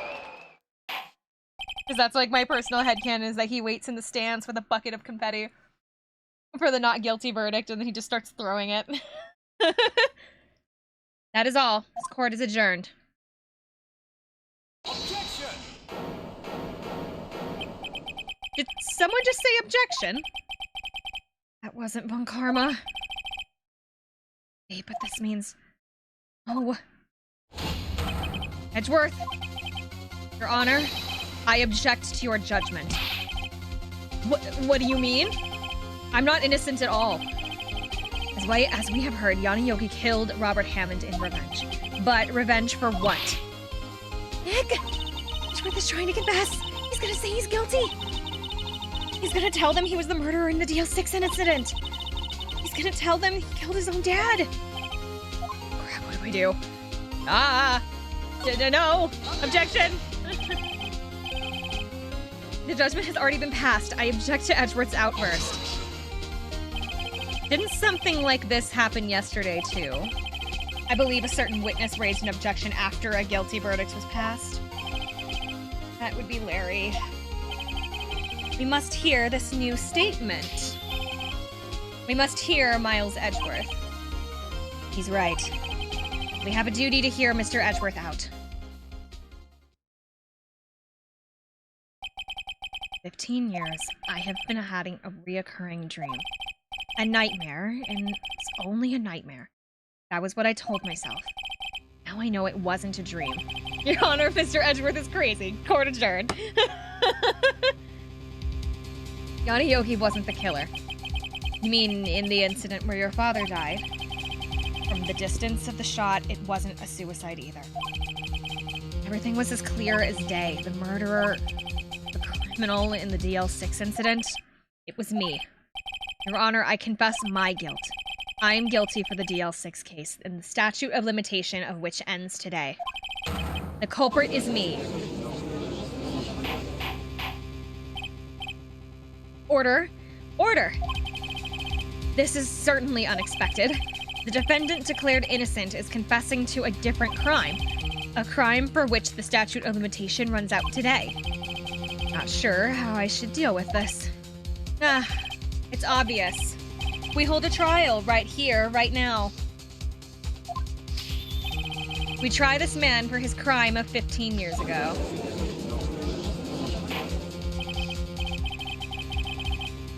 I think I would like to take a 5-minute recess. During this time, I will consider the appropriate course of action to take.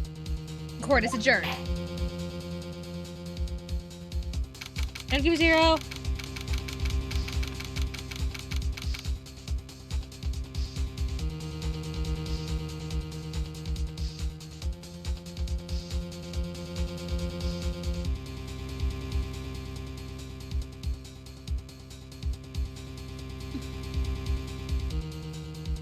Yes.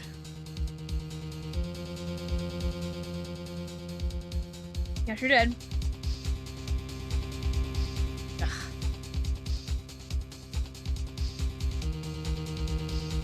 Feet are on the floor. December 28th, 2:24 p.m. District Court, Defendant Lobby number 2. I'm sorry, Wright. I've just wasted all of your effort. Mr. Edgeworth, I don't believe this, sir. I mean, you kill your dad? I don't want to believe it myself, detective. But it's the truth. I deserve to be punished. Murder is murder, no matter what the circumstances. This is crazy! Just crazy! Nick, what are you doing? Oh. I was just reading through the court record one more time. I'm getting my case ready. Your case? For what? Isn't it obvious? I'm going to prove that Miles Edgeworth is innocent. What are you talking about, pal? He just admitted it! He confessed that he did it in court! Sorry, Edgeworth. But I don't believe your nightmare. What? It's just a dream. It's not real. The truth is right here in this court record. In any case, tighten your belts. The real fight is just beginning. I'll prove you're innocent. Trust me. Right. December 28th, 2:30 p.m. District Court, courtroom number 3. Now then, I would like to resume our trial. Judge, Miles Edgeworth has admitted his own guilt. He has confessed to his crime. Let us begin by hearing his testimony. Then, though pointless, let the defense do their cross-examining. The statute of limitations on the DL6 case runs out today. Though it is unconventional for me, I'd like to run this one by the books. I see. Does the defense have any objections? No, Your Honor. Von Karma, you knew this was going to happen from the beginning, didn't you? Very well. Will Miles Edgeworth take the stand? Will the witness state his name and profession? Miles Edgeworth, a prosecuting attorney. Mr. Edgeworth, 15 years ago, you mistakenly killed your father, Gregory Edgeworth. Is this correct? He's quiet. It's correct. Then testify about this matter to the court. Edgeworth was telling me about his dream yesterday. I noticed something. One detail didn't fit. That will be the key, but only if I can get it to work. Please. Witness testimony. The DL6 in... That day, I had gone to the courtroom to observe one of my father's trials. As we went to leave, an earthquake struck, trapping us in the elevator. My father and Mr. Yogi lost their composure and began to argue.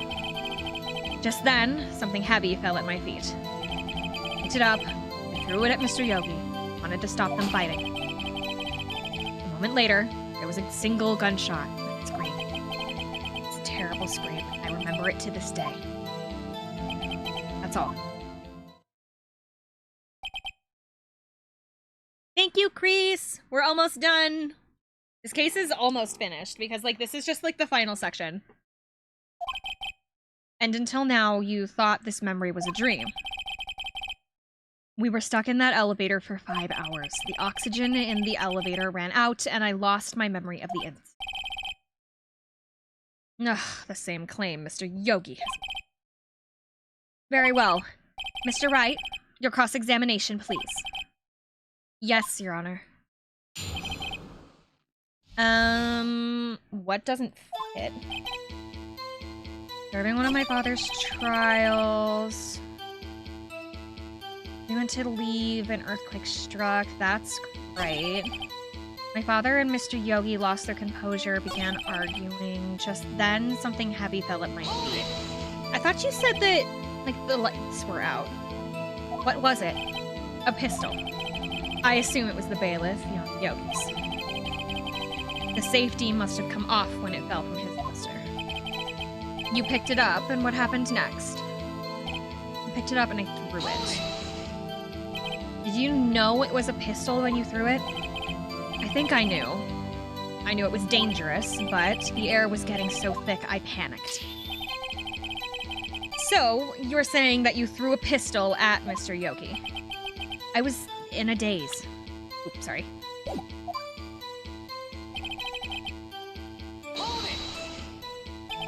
The gun only fired once? Yes. I think after... Wait, but didn't the gun fire twice? I think I threw it and I lost consciousness. Since then, they've echoed in my head. Every day. That gunshot and the horrible scream. Hold on, there were 2 gunshots. Single gunshot. There's 2.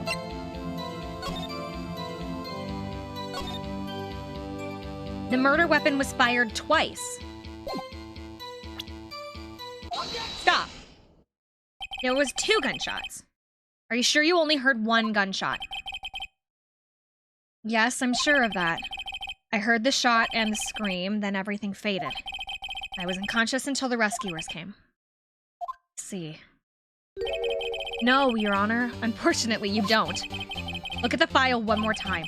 This plainly contradicts the witness's testimony. You do enjoy dragging out that file, don't you? I don't accept this evidence, unless you can tell us on what page it's on. Why do you constantly ask me what page it's on? On victim data. Look at the victim data on this file. It says it quite plainly. The murder weapon was fired twice. Miles Edgeworth only heard 1 gunshot. Yet, the murder weapon was fired twice. The first shot was an accidental firing when the pistol was thrown. So who fired the remaining shot? Was there perhaps another shooter who fired the second shot? Your Honor, I'm sure you're aware, this incident occurred 15 years ago. The evidence is dated. The pistol did fire twice. However, we do not know when the second shot was fired. It may have been fired the day before the incident. There is no proof that the second shot had anything to do with this incident. What? Let's see. You do have a point, Mr. Wright. The murder weapon was fired twice, as we have heard. One of those shots was fired by the defendant, a boy at the time. Do you have any proof that the other shot fired had something to do with this case? Yes. Your Honor, I think I will be able to show you proof. What is the proof? I don't know, but they're gonna make me open the court file and I'm gonna have to find something. Oh, I have the bullet! Don't I? Wait, no, that doesn't prove that it was fired twice. Same day. Mental gymnastics the prosecution has to do to get to think this way. Now, Mr. Von Karma, save your surprise after you've seen the evidence. Very well, Mr. Wright, show us your proof. Do you have evidence that the second firing of the pistol is related to the incident? No?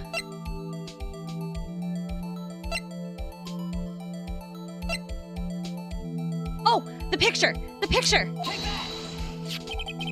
Because there's a gunshot in the glass, and there's a gunshot in the body. There's 2. There are 2 shots. Look at this photograph. See, he was shot once here, and then there's also a bullet hole in the glass. This is a photograph of the scene of the crime 15 years ago. I can see that the victim lying there is Gregory Edgeworth. This proves that the murder weapon was fired twice at the time of the incident. The photo proves it. So let me get this straight. This photo proves 2 shots were fired? Where? Get a clue. Show the judge the contradiction in the photo.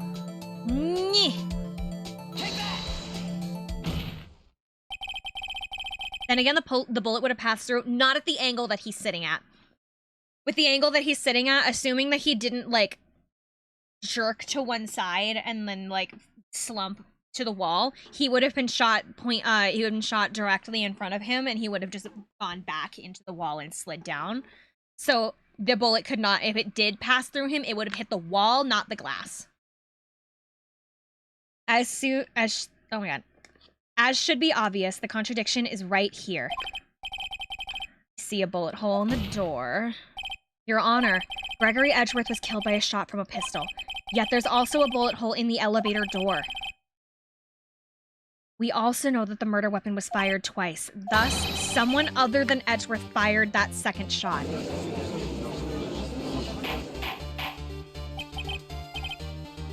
Order? Order! Mr. Wright, what are you driving at? It's simple, Your Honor. At the time of the incident, 2 shots were fired. One went into Gregory Edgeworth's heart. Also, actually, that proves that it didn't go through it either, because in the court record, it says that the bullet was recovered from his heart. So it didn't pass completely through. It got lodged in his heart. So it couldn't have hit both the glass and him.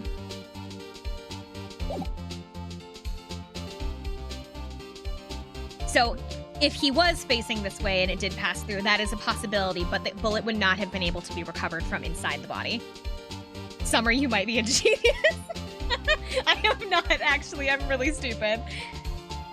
I just watch a lot of crime stuff, I guess. I really like true crime and things like that, so... Which makes me feel like such a dweeb. The other hit the elevator door. Remember that the defendant lost consciousness right after the shot and also rang out. In conclusion, we must agree that the second shot was fired by someone else. You're right, but who could that someone else have been? The murderer, of course. The smooth brang attorney gang. I need to play the Great Ace Attorney. I have it for my Switch, and I started the first case. I don't remember if I ever finished the first case, but I had put it down after because I had other things I needed to do. So I need to pick it back up again. I knew I should have stepped in before your wild fantasies got out of hand. Mr. Wright, look once more at the DL6 incident case file. Look closely. Try case summary page. Page 1. Look what is written there. Not a single clue was found on the scene. If the pistol had indeed been fired 2 times, then the other bullet would have been discovered on the scene. Does have a point. That second bullet was never been found. Why? Just the second bullet does not exist. The bullet that claimed Gregory Edgeworth's life was fired by his own son. That is the truth of the matter, the whole truth. It was undoubtedly something else that made the bullet hole in the door.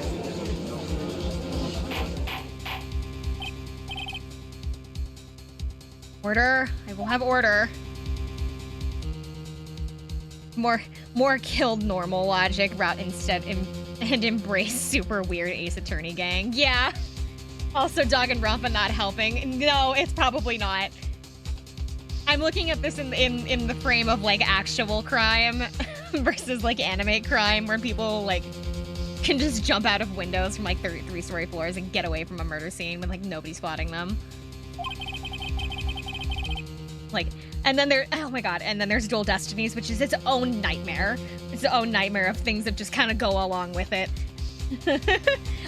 Don't get me wrong, Dual Destinies is probably my favorite of the Ace Attorney games, but it's definitely one of those you need to suspend your belief kind of games. Especially the final case. Mr. Wright has proven one thing to us very clearly, that the murder weapon was fired twice at the time of the incident. However, as Mr. Von Karma says, the second bullet fired was not found. It is highly unlikely that the police merely overlooked the second bullet. So, all we have is the single bullet fired. I'm afraid I have to discount the defense's claim. I praise the judge for his wisdom in this matter. I don't believe that the second bullet didn't exist. Am I wrong? Have I been wrong about this whole incident? What are you doing, Nick? Why aren't you raising an objection? Sorry, Maya. What? It's like I was wrong. Nick? The second bullet wasn't there, then all my conjectures are for nothing. What? But you said you'd do it, Nick. You said that you would get Edgeworth declared innocent. I'm sorry. It's just, when I saw the photograph, I thought that the 2 shots had been fired. So certain of it, I thought I'd won. But there was another person. Someone else who fired the killing shot. But now, I was wrong to think it could be that simple. This case has stood unsolved for 15 years. Nick. Well, it seems that we have finally cleared up this incident. Only 1 bullet was found at the scene of the crime. That shot was fired by Miles Edgeworth. Precisely. I would like to ask one more thing of Miles Edgeworth before passing my verdict. Have you been paying attention to the trial so far? Yes, Your Honor. Do you have any objections? No. No, I do not.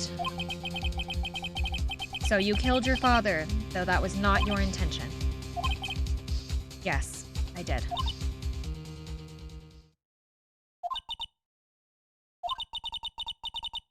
Guilt. Very well. The statute of limitations on the murder of Gregory Edgeworth runs out today. Therefore, I must pronounce the verdict on the defendant right here. Right now. Indeed. Does anyone have any objections? Been here before. My first day in court. There's so many things I know I should be saying, but my mind is going blank. I can't find the words. I have an objection. Your Honor, I object.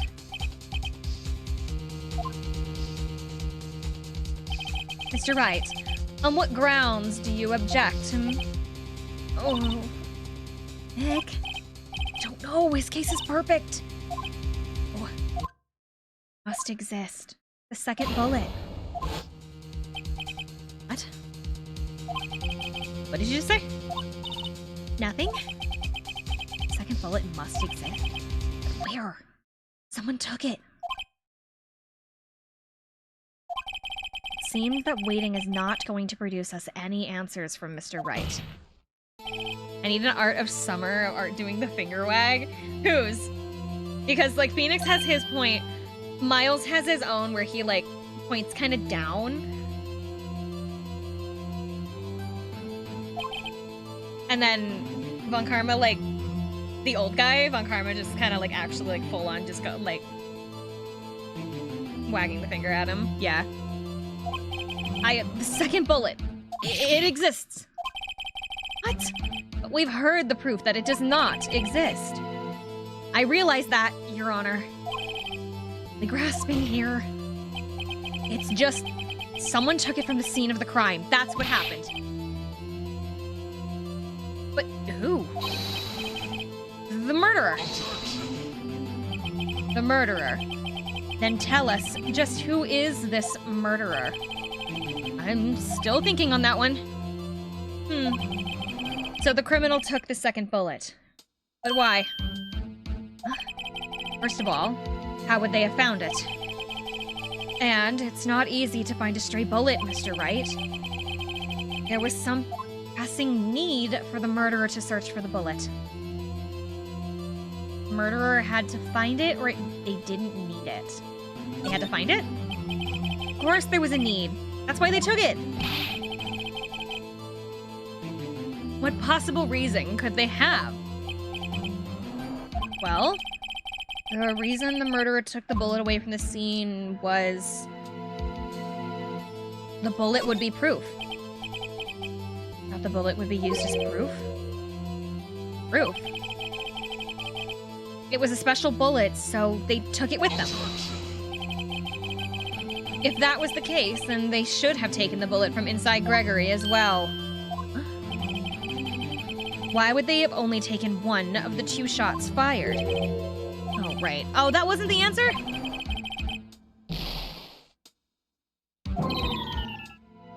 Isn't going well. What was their need? They didn't need it.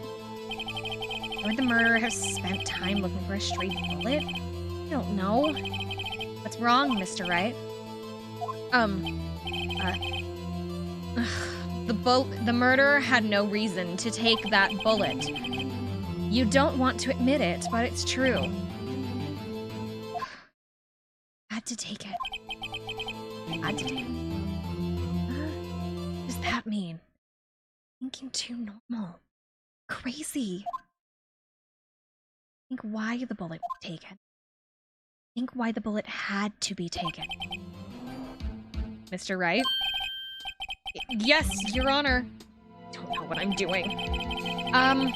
Well, the murderer had no intention of taking the bullet from the scene. But, the murderer had to take the bullet. Had to, Mr. Wright? What do you mean? Well, for instance... What? Maybe the bullet hit the murderer? The bullet hit the murderer. Just saying, for instance. I mean, if it hit you, you would have to take it with you, wouldn't you? It's not like you could perform surgery right there. You know? Wouldn't the bullet have the fingertip from when you were loading in the gun? Not necessarily if you were loading it with gloves. Who's the hot ghost lady talking to me? But Mia has something more interesting to make in other world. Mia hasn't something more interesting to do in the other world. I don't know. I was just talking off the top of my head, but what if that's really what happened? Let me get this straight. So at the time of the murder, the murderer shot themselves, and they left with the second bullet still inside of them, thus leaving the only bullet at the scene of the crime. Only one bullet at the scene of the crime. Mia's just watching the court case on Ghost TV. She's like sitting up on a little cloud, like watching them through the clouds. And she's like, it's like a football game where she's like screaming at him the whole time. she's like trying to rip off pieces of clouds and throw them at him, and because she's so mad. She didn't talk to her sister, but she talked to Phoenix. Yes, I guess that would work. Yes. But there's a problem with that. The other two people rescued from that elevator, Miles Edgeworth and Yana Yogi, were both unharmed. That would mean murderer came from outside, yes. He is Phoenix Wright's stan. He's the stan. He sits her stand. He's her stand. He's a stand user. It's his hair. You can tell by his hair. The two men fighting inside the elevator. Trying to stop them, the boy picks up the pistol at his feet and throws it. The pistol discharges, and the bullet goes through the elevator door and hits the murderer outside. The boy loses consciousness. And the murderer opens the elevator door, sees the men inside. Mr. Wright, you are truly the most unpredictable defense attorney I've ever known. I can tell you're grasping, yet I cannot deny the possibility of what you say. What are you saying? Deny it! Deny it! No one involved with the incident was wounded. There was no murderer. No one was wounded at the time of the incident. He's right. I can't think of anyone. I can with the safety off. Hey, Nick? I just thought of something really crazy. Remember what Mr. Gressberg said yesterday? Gregory Edgeworth dealt a blow to his perfect trial record. Wow. It must have been quite a shock for Mr. Von Karma. He took a vacation for several months after that, you see. Yes, an unusual event for that man.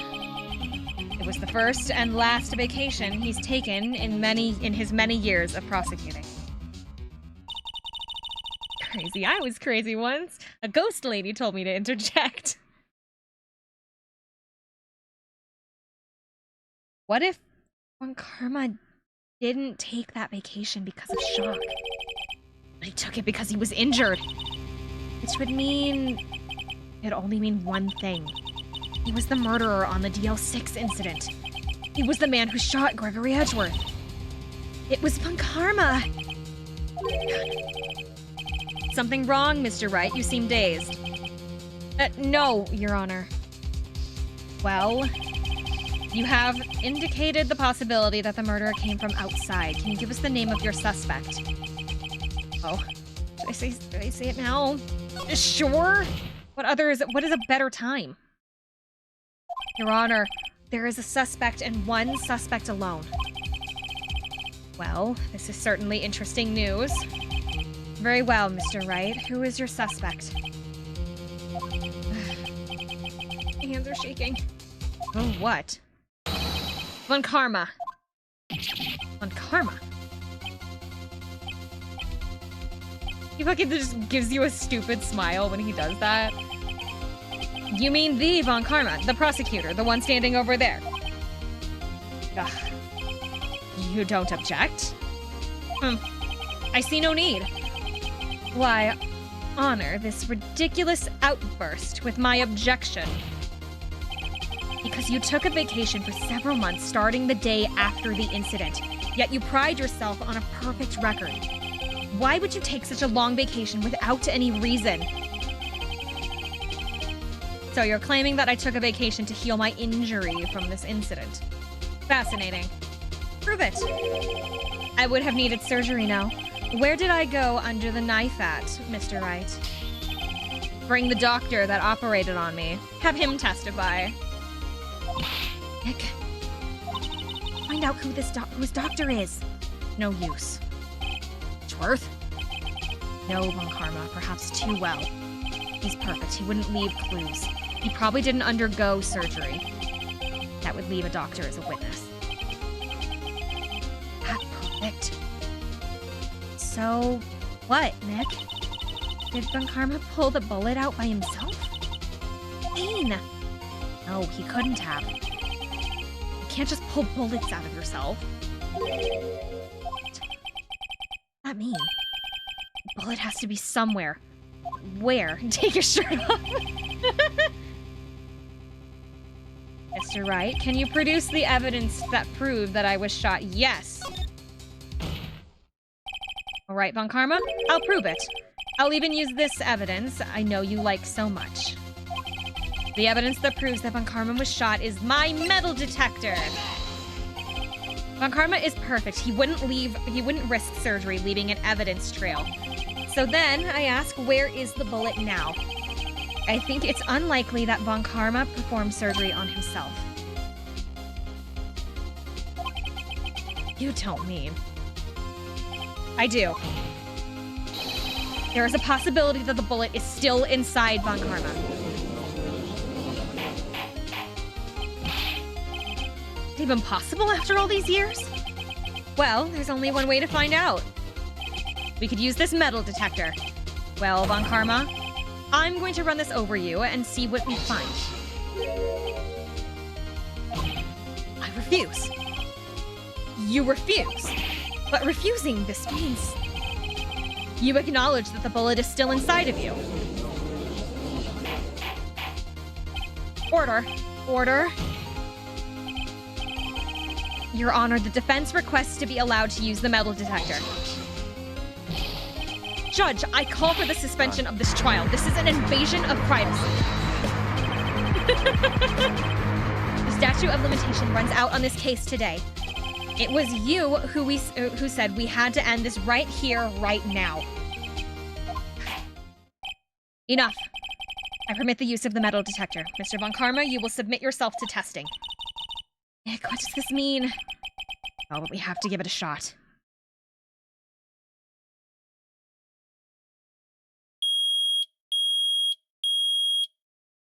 Sounds like a fire alarm. At least it sounds like my fire alarm.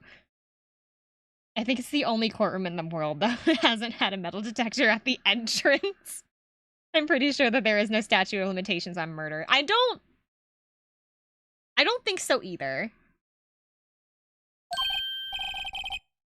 I think it depends. I think it depends on the manner of murder. If it was like clearly a homicide, I don't think it is, but like it depends. His objection sounds demonic. It does! It reacted. Something's inside his right shoulder. The bullet. Mr. Von Karma? You. It's you! Afraid this would happen. So I remained silent.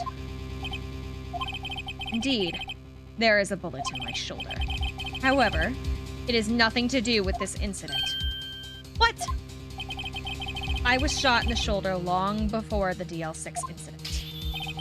I claim that the bullet in my shoulder has no relation to DL6.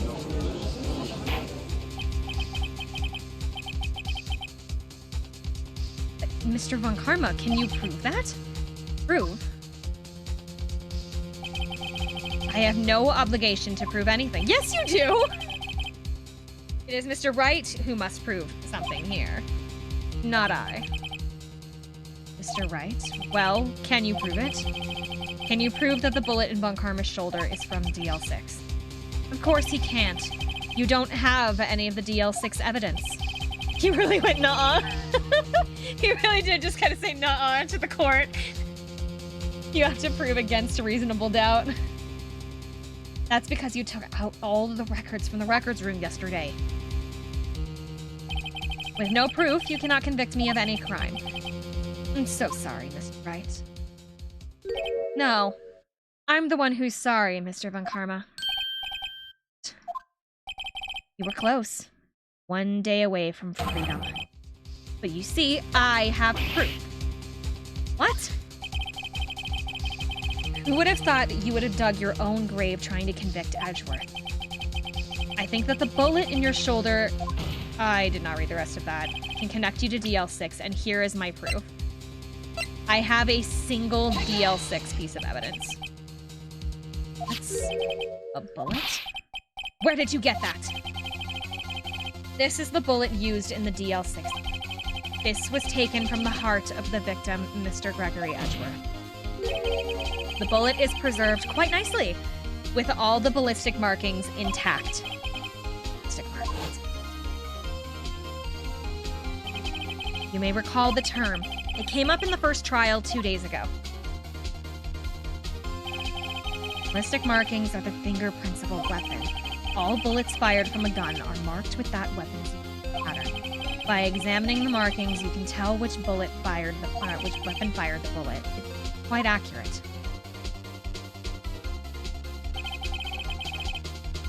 We have two bullets in our possession.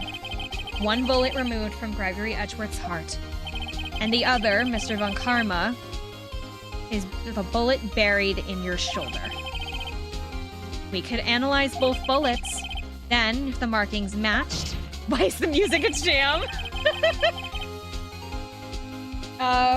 We would know that both of the bullets had been fired from the same gun. The very same pistol, in the other words, the murder weapon that killed Gregory Edgeworth. Mr. Von Karma, you will let us remove the bullet from your shoulder. Then, we'll compare the ballistic markings to those on the bullet. And solve this case once and for all. Well, Mr. Von Karma?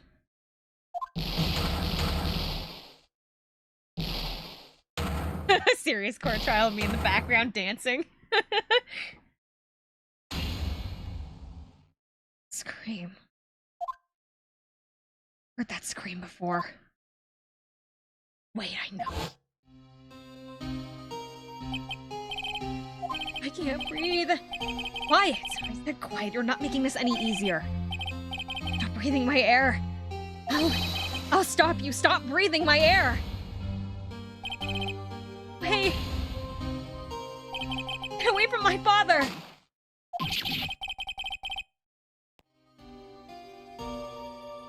Surgery analysis and results in only 5 minutes.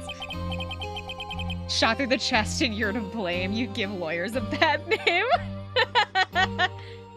It's the scream I heard in the elevator 15 years ago.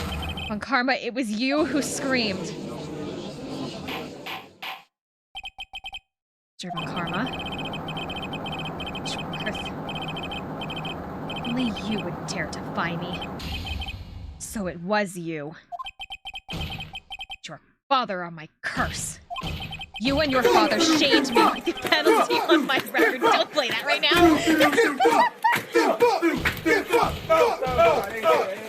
that right now.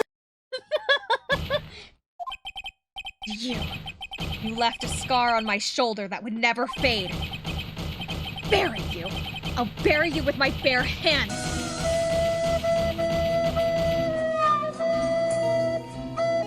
15 years earlier. Chief Prosecutor, I'm sorry. Carmine, it's not like you were, oh my god, it's not like you to make this kind of error. I never would have thought that Edgeworth would be the one to catch you. I was careless. I'm sorry, but you will have to be penalized. I've covered for you in the past, but not this time. Edgeworth. It was a shock like none I've ever known. Penalized. It took hours for me to regain my composure. Suddenly, I found myself in the darkness. I was in the court's record room. I must have wandered in there without thinking where I was going. The room was pitch black. The lights must have gone out. I went out into the hall and felt my way to the elevator. The button, but nothing happened. And there was a noise. Some pain. Horrible, burning pain in my shoulder. And the lights came back on. The elevator door opened before my eyes.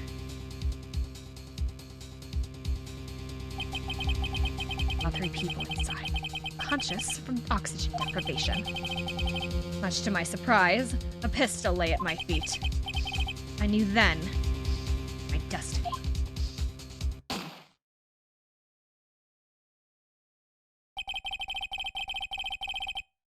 His last moments, Gregory Edgeworth was still unconscious. He died never knowing who shot him. Later, he spoke through the medium, blaming Mr. Yogi. He was fooled. It was the perfect crime.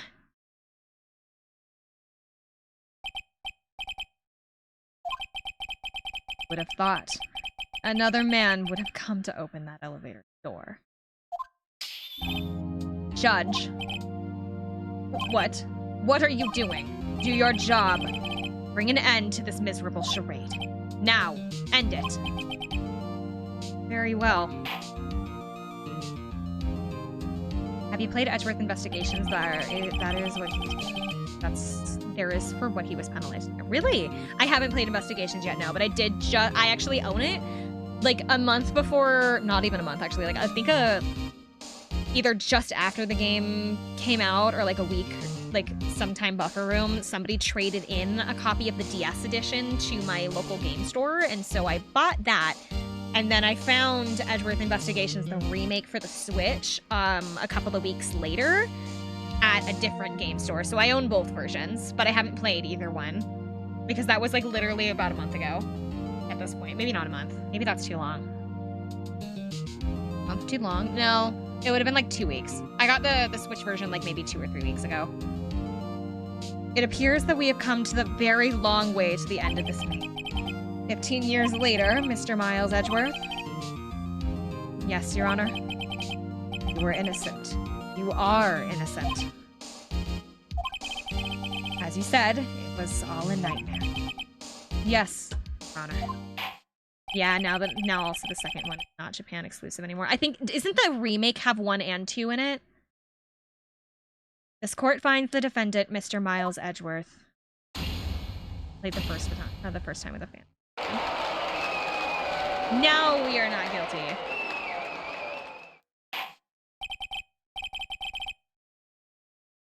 That is all.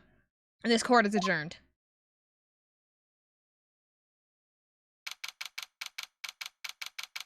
December 28th, 5:38 p.m. District Court, Defendant Lobby number 2.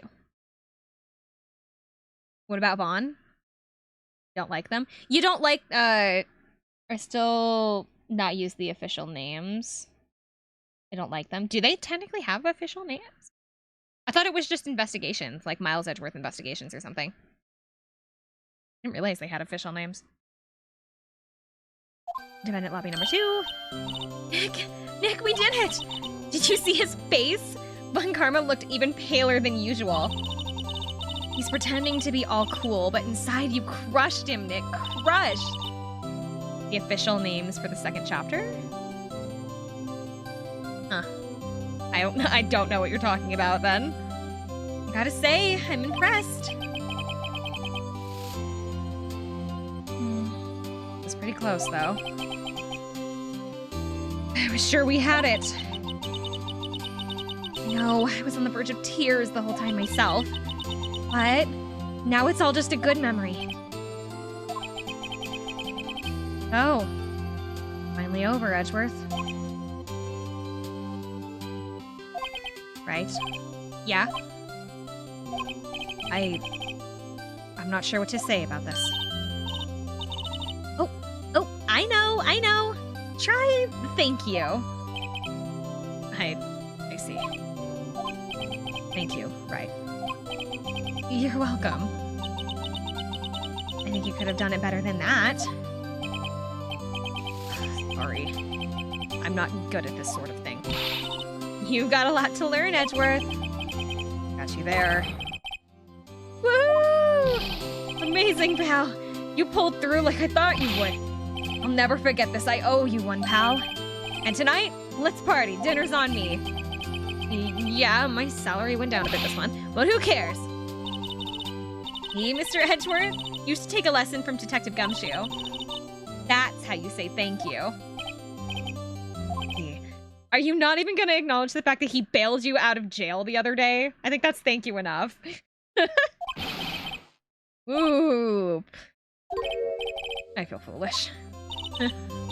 Don't worry. Take a little bit at a time. You'll get used to it. Been 15 years since I've seen Edgeworth this unguarded. Hey, y'all. Lotta! Y'all were great in there. Thank you.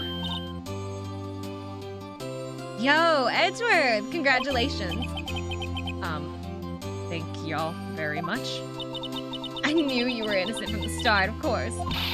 Just look at you! You wouldn't stick your hand in the cookie jar, no, even if there was no one there. You were the witness on the first day of the trial, weren't you? Well, let bygones be bygones, eh? Speaking of which... Oh, wait, sorry. Speaking of which, what are you gonna do now, Lotta? Me? I went back to college. I gave up trying to be an investigative photographer pretty quick. Really? That's too bad. Isn't this the hot dog guy from the park? It's over, Nick. My life is over. Why the sad face, Larry? What happened now? Nick, I'm not long for this world. Don't look sick. It's Kayance. She's gonna leave for Paris. She's gonna live in Paris. Paris, Nick! She's leaving me behind! Should have seen that coming. Yo, Edgy, there you are. Yes. I am. Congrats, Edgy. Here, a little gift from me in celebration. Celebration? Unusual for you. Harry Butts, you come along too tonight. My treat, pal. Huh? Oh, thanks. Looking forward to it. Yo, Nick. That's the suit that questioned me. It says treat. That's not police talk for prison food, right? Right? I think you'll be fine, Larry. Right. Yeah, what's up? That envelope that Larry gave me. Got money in it. Well, yeah, that's not that strange. People give money away all the time for celebration. $38, right? That's a weird amount. I mean, it's not a little, but it's not a lot either. 38 exactly. Nick, wasn't that exactly the amount of lunch money that was stolen from Mr. Edgeworth in school? Dollars. No. No, Larry, it was you? What are you so surprised about, Wright? Huh? I was absent that day from school, right? But that doesn't automatically rule him out as a suspect. What? Think back to that day 15 years ago. Larry took the day off, but bored, so he came to school anyway. Then he saw the money lying there, and the rest is history. I was never good at history. Edgeworth. You didn't know, did you? I suspected. Couldn't picture Larry protecting you like he did that day. Everyone else was saying that you did it. The whole class was against you, remember? Yeah, too well. Right, you may not know this, but we used to have a saying back in school. Smells, it's usually the best. I know, why not? Zero? Larry caused the Phoenix, I guess. Really, right? I'm surprised you didn't figure it out. Well, this is sure an unexpected turn of events, huh? Worth. You should have told me! Now, Nick, it was 15 years ago. Don't you think the statute of limitations has run out, Mr. Edgeworth? I would say so, yes. There you have it. Ugh. Where does that leave me? I became a defense attorney because of what you two did. Well, you have always been something of an insufferable emotionalist. Yeah, you get worked up too easy, too. Death! A death sentence for both of you. If only I had known, I would have become a prosecutor. Same goes for me, only the other way around. The longest time, I thought I might have killed my own father. Thought myself a criminal. Became a prosecutor in part to punish myself. If I had known the truth, I might have become a defense attorney after all. Edgeworth. Want to switch, right? Hey, y'all. Line up, let's take a photo. Hey, photo time! Let's go. After that, dinner's on me. Detective Gumshoe took us out on the town that night. We celebrated Edgeworth's newfound freedom, even though Edgeworth himself was still in detention. They left him in the jail? December 29th, 5:02 a.m., Wright & Co. Law Offices.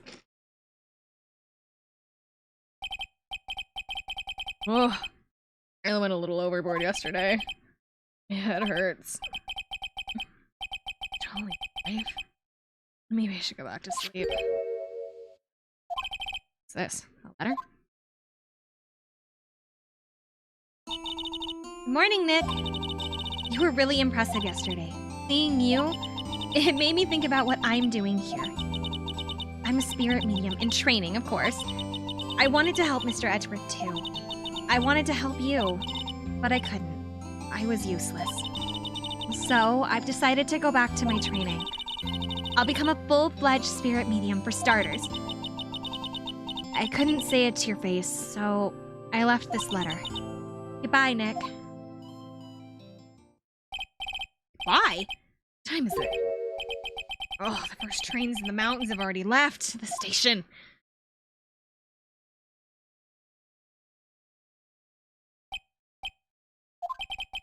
Guess I'm too late.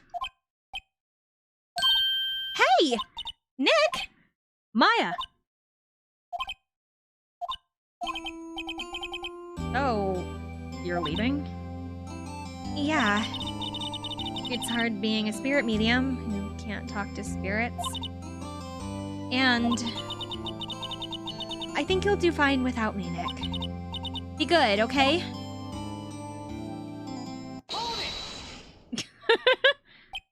Wait! What? I never could have saved Edgeworth without your help. Huh? On the last day of the trial, I heard her. I heard Mia's voice. You heard my sister? Yeah, only her voice, but still. It was at the very end when I thought I'd lost everything.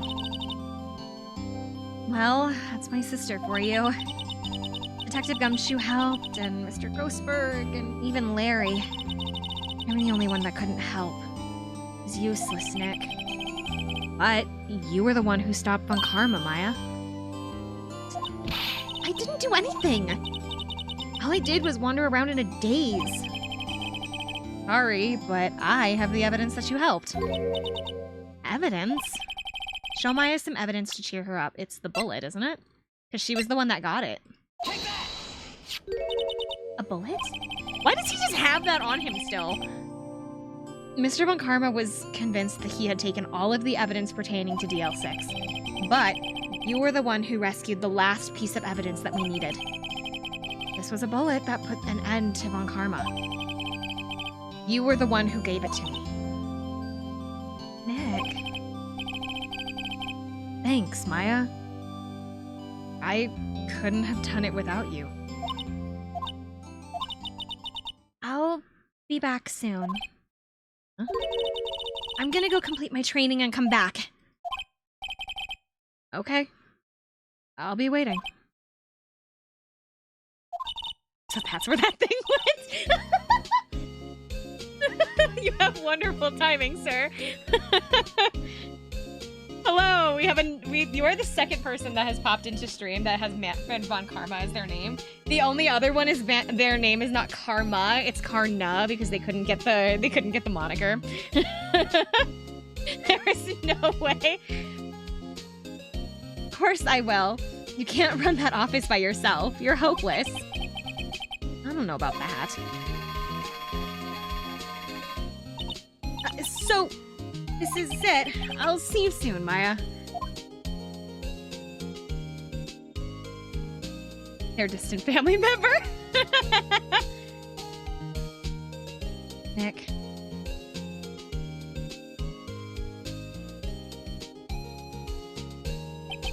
So, my story ends. Time to turn a new page. Say goodbye to the novice defense attorney that I once was. Now a new story begins. With the same old crazy cast of characters.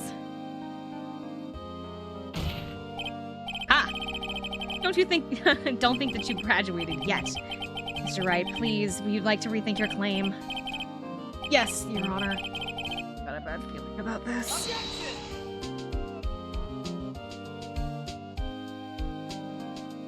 And that's it! There we go! We finally, we're done! Hey, pal! Mr. Edgeworth came down to the precinct to wish me a Happy New Year.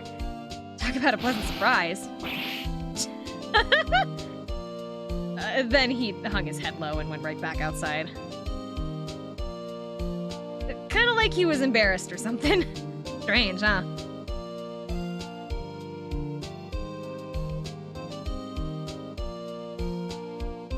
So, I don't know what to do from this point when it comes to... What? Nah, I haven't seen him lately. Ooh, me? I've been working at a cheese shop. That Missy's a nice lady, but she's not exactly what you would call a cheap date. She's in Hawaii right now, yeah? The question is, I guess, what are we playing next? Do I just continue on with the trilogy, or do I want to, like, take a break and go try a different Ace Attorney late game? Like, do I want to do investigations, or do I want to do the Layton crossover? Do I want to do Apollo? The thing, okay, actually no, I can't do Apollo, because Apollo relies on a lot of context from the original trilogy, so you need to finish the original trilogy before doing Apollo. Haven't even finished the first game. This is the first game. What do you mean? Ooh, I just unplugged my headphones. Because this is the trilogy, so it's like all 3 games in one. Technically speaking, we just finished the first game.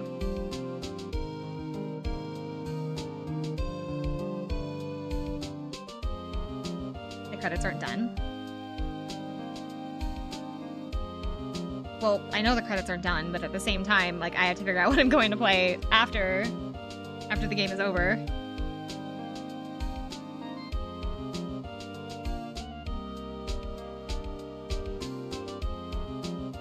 However, I think I had really good timing, because it is 5 o'clock.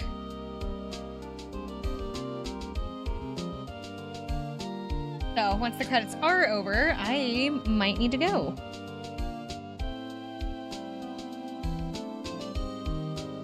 I love that they're all just like, they're either talking shit or saying that they haven't seen Phoenix in a minute. I've been like vaguely paying attention to what they're saying in these like short little conversations between the little credits and stuff. But no, I think I have to figure out if I'm gonna if I'm going to be doing the... Do I want to do investigations next? Do I want to... I really want to play the Layton crossover personally, but for some reason the ROM that I keep trying to find isn't working. Like, I'll download it and it just doesn't work or something, so I might need to rethink that. So, I might not get to play the Layton crossover, which makes me really sad because that one's so good. But we have to figure out, do I just continue on with this? Am I going to... Do I want to do the Great Ace Attorney Chronicles? So, like, the one that takes place in the past? Or do I want to do, investigations? What are we thinking? Can I run a poll? I should run a poll. Here.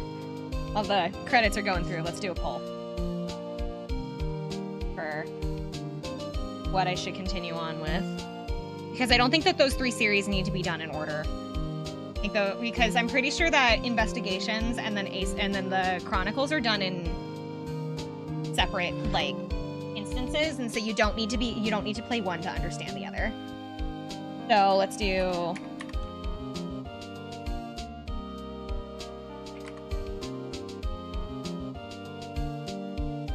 I hope I spelled that right.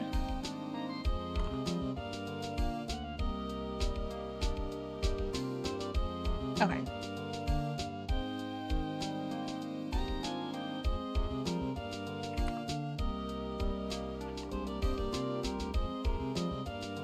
All right, guys. Got a 5-minute vote coming through. Oh, and we have a raid. They can participate in the vote then. Hello! I'm so sorry. We literally just finished the game. Welcome in, Scarlet Rosa.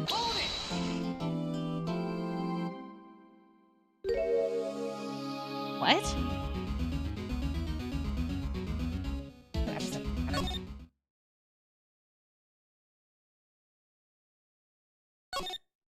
Hold on. Does it just immediately put you into the next game?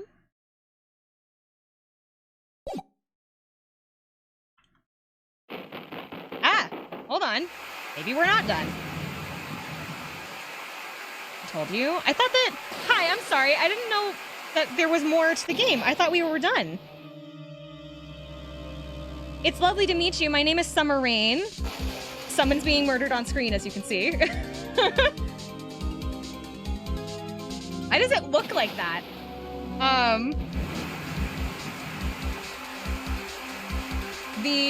My name is Summer Rain. I am a mermaid VTuber that plays for a variety of games. What we usually do is we play Ace Attorney on Saturdays, but because I wanted to get the DL6 case done, we were playing it a little bit early this week.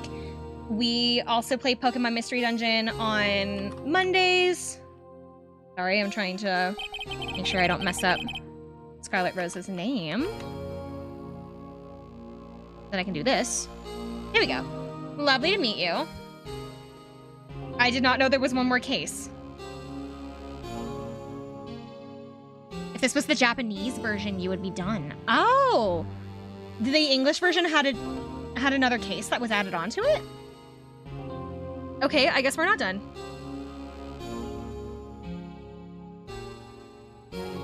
But, yeah, so we play Pokemon Mystery Dungeon on Mondays. Saturdays is for Phoenix Wright, and then our Wednesdays are going to start being Persona 3. So, we have that going on for you guys. It's lovely to meet you. Scarlet, what did you play today? What did you do? What did you play? Also, go get water. Go get water and food and stuff, and I have another bot. This is the 3rd one today, and that's just getting super annoying.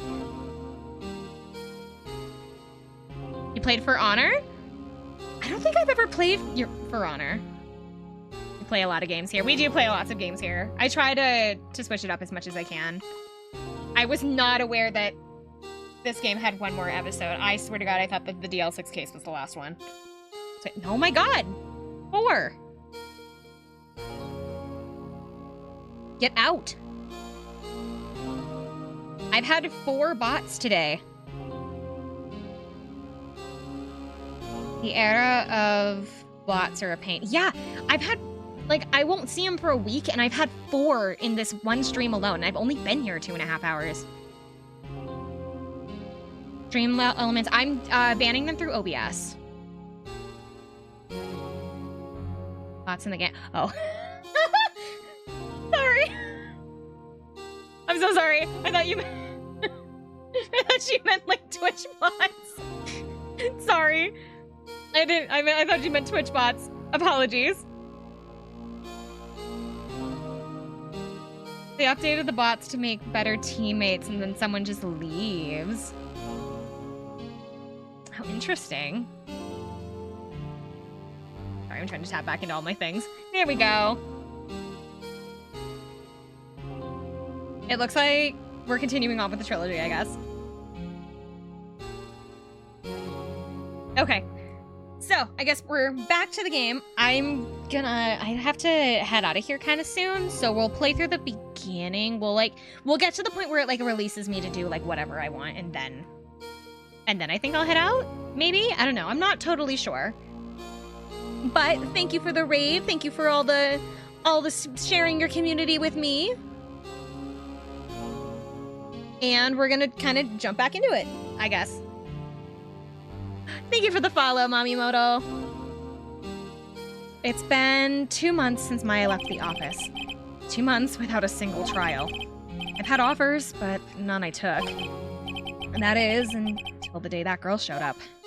Why would you not take a single case for 2 months? Do you not want to eat? This was added to the canon. Oh, so this was a non-canon trial for a little while. Thank you, Scarlett. I like you. I'm gonna get water and then lurk a little. No problem. February 22nd. Next time on Summer's Ace Attorney. Summer tries to manage being a cowboy princess and an ace attorney. Come on. Will she manage to save her ranch and her career? Find out next time. it was always canon. Thank you, Ghost. For some reason I read this as Fright and Co. Like scary, like I read it as Fright and Co. Oh, speaking of like scary things, I think Husky was the only one that answered. Thank you for the follow, I am King too. I asked a question earlier, what was everybody going to be for Halloween? Amaro, I'm going to strangle you. I wanted to know what everybody was gonna be for Halloween, and like only one person answered.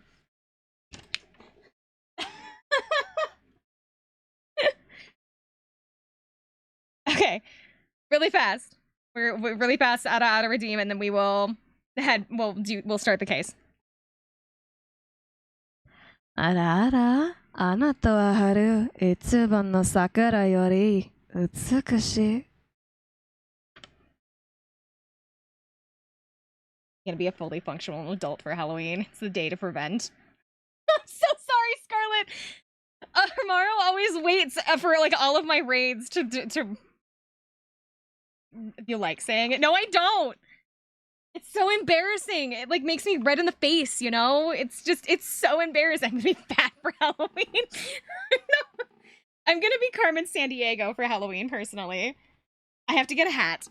I have like the trench coat. I have my big red coat. I've got a cat suit. I'm gonna wear my heels with like the gold embellishments on the side, and I need to get my big red hat. I was typing pretend and Summer's made my brain go. I'm so sorry. Anyway, February 22nd, 10:02 a.m. Wright and Co. law offices. Why do I come here to the office every day? It's not like I want to work. There you are, finally! Where have you been? Sister's trial is tomorrow. Who are you?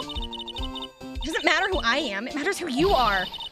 I'm the famous defense attorney Mia Fey.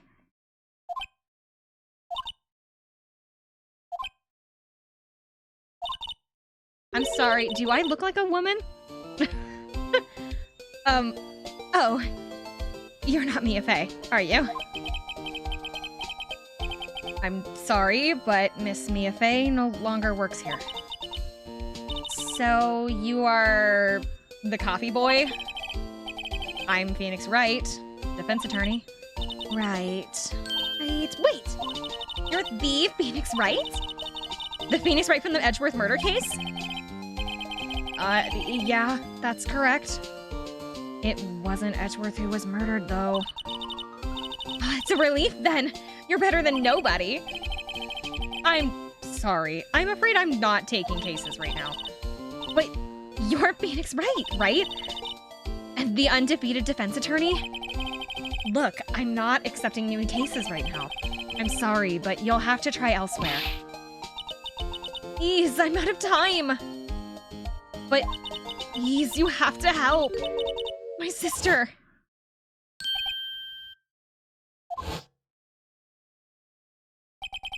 Could it be?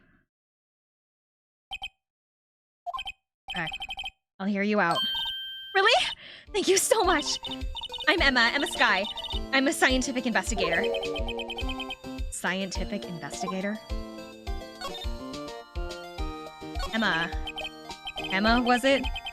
So you're a scientific investigator. Investigator, right? I am saying that right? Yeah, that's right. Is something wrong? No, it's just you seem kind of jumpy. Or maybe just young. Young? I'll be 16 years old this year.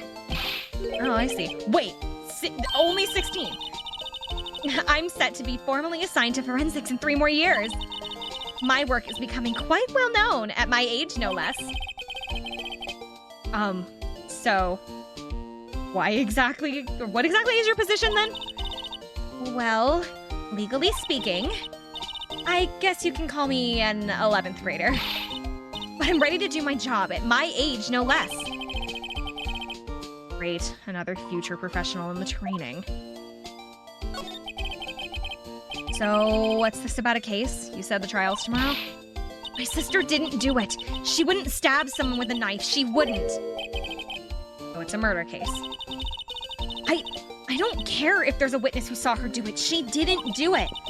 I know she didn't do it. It's a scientific fact. And there's a witness? Just talk to her. You have to talk to her.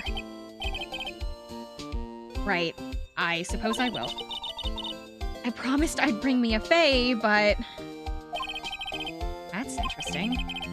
How would she know Mia? So, you want to be a scientific investigator when you grow up, then? Excuse me? I'm not a child, I'll have you know. Still, it's good to have a goal, albeit a very unusual one. I believe investigations should be done scientifically. Don't you? Yeah. Sure, I can't fault her for her lack of enthusiasm. Oh yeah, scientifically, you know, with all the ghosts and stuff we've been having around here. That's absolutely scientific. If this case is handled scientifically, I'm sure my sister's name will be cleared. Your sister? I've been doing research, you know?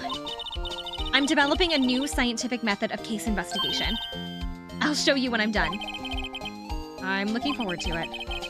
I guess I should get down to the detention center and talk to her sister. My sister asked for Mia specifically. This Mia Fey person was a few years below her in school. Oh, they went to the same school, huh? She always told me to go to Mia if I ever needed a defense attorney. And, well, I need one. Incidentally, Mia's a woman. Now that you mention it, I guess that is more of a woman's name than a man's. Well, it's nice of you to help out your sister like this. You must be close.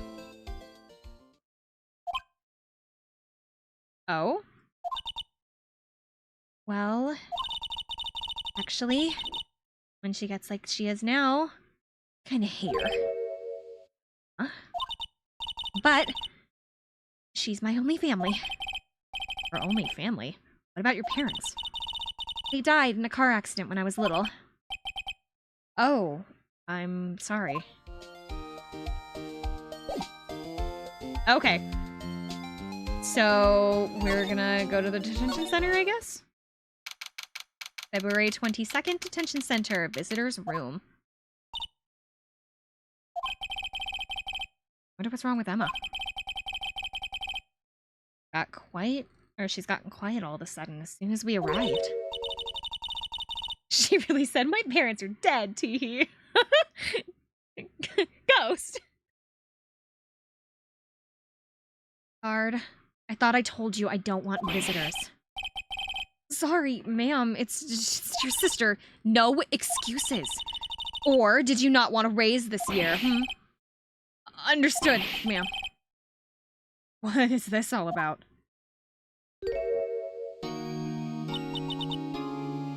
Hi, Anna. Funny. I seem to remember specifically telling you not to come here. Perhaps my memory is failing. Look, I didn't want to come here either, okay? But your trial's tomorrow, and you still don't have a defense attorney. I'll be the one in the court tomorrow. That has nothing to do with you, Emma. Isn't that right, Mr. Wright? Hey, how do you know me? Mia mentioned you. I've heard quite a bit. I'm sorry. What exactly is it that you do? My name is Lana Sky. I'm chief prosecutor for this district. You're a prosecutor? Two sisters, one is a lawyer.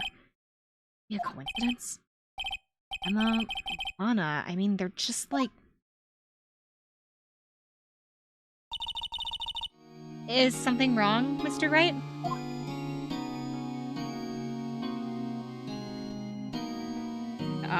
Talk to me, I guess?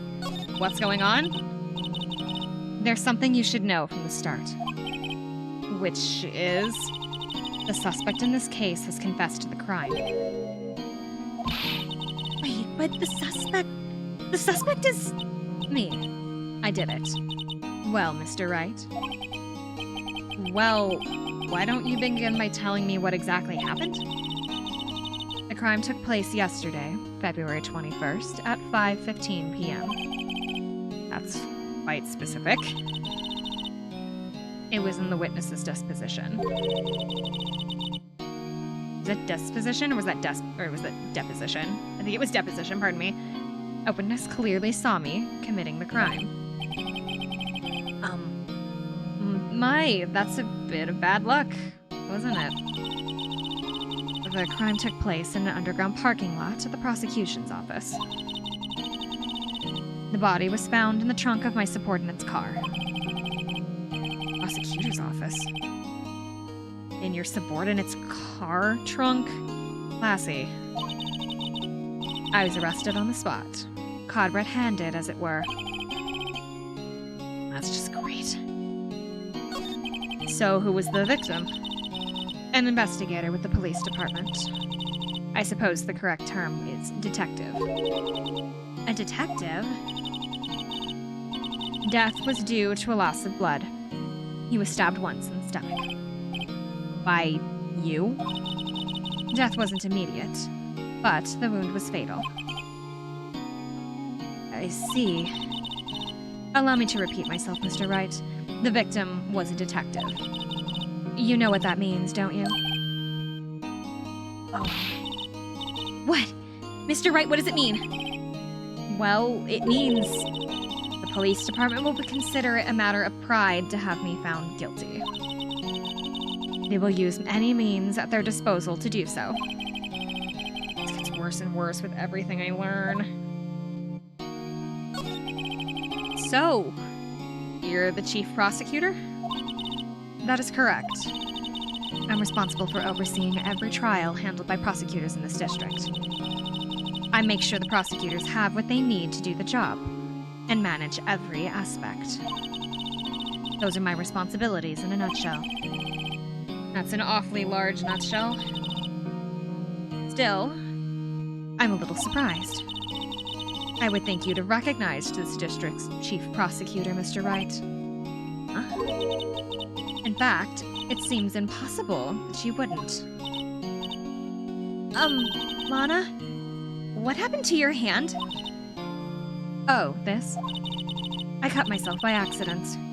When I stabbed him, that is. I'm not very good at being a criminal, I suppose. Am I supposed to defend this? Change the subject. Wait, she was the one in the class ahead of Mia, wasn't she? You were in school with Mia, correct? A few years above her? Emma told you that, did she? Well, why not? I did drag him all the way here from his office. Although, it seems that he has very little in common with Mia. That was supposed to be Emma. Hey!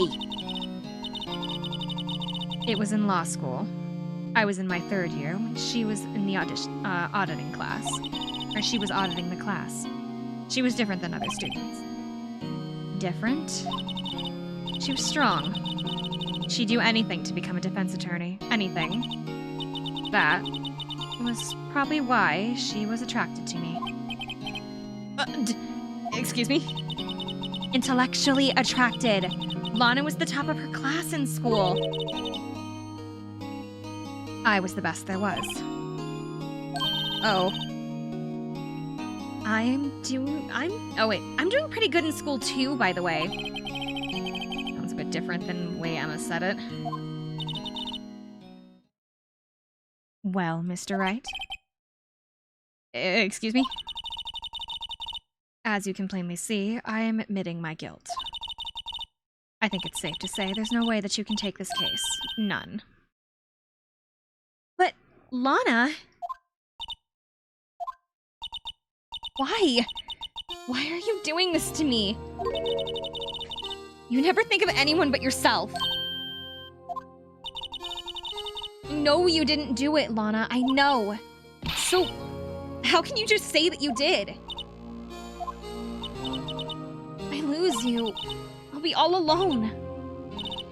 I hate you, Lana. Mr. Wright. Yeah? I believe our discussion here is ended. The rest, I leave it to you. You mean you're requesting my services for your defense?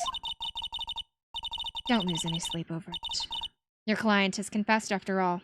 The case is over. Right. I'll do what I can to get to the bottom of this. Anna has confessed to the crime, yes. But something doesn't fit. That look in Emma's eyes. There's something else going on here, and I'm going to find out what. I'm sorry, Mr. Wright. What about? My sister. She's not always like that, you know? Right, the Riz Master. I would not call him a Riz Master. I'm sorry, I'm trying to adjust something. Yeah. I just never expected to be defending another prosecutor again. She's changed a lot. She used to be so gentle, always smiling. Everybody liked her. I see. Sorry, I'm having trouble imagining that. What happened to her? I don't know for certain myself. I think maybe she... well, maybe not. Something there that defies simple scientific explanation. Let's go check out the underground parking at the prosecution's office, shall we? Okay. However, I think we are actually going to save that for next time. Because it is dinner time. Yes, I need to go help with dinner. Okay, so we'll actually save this for next time. I guess we'll return to this on Saturday.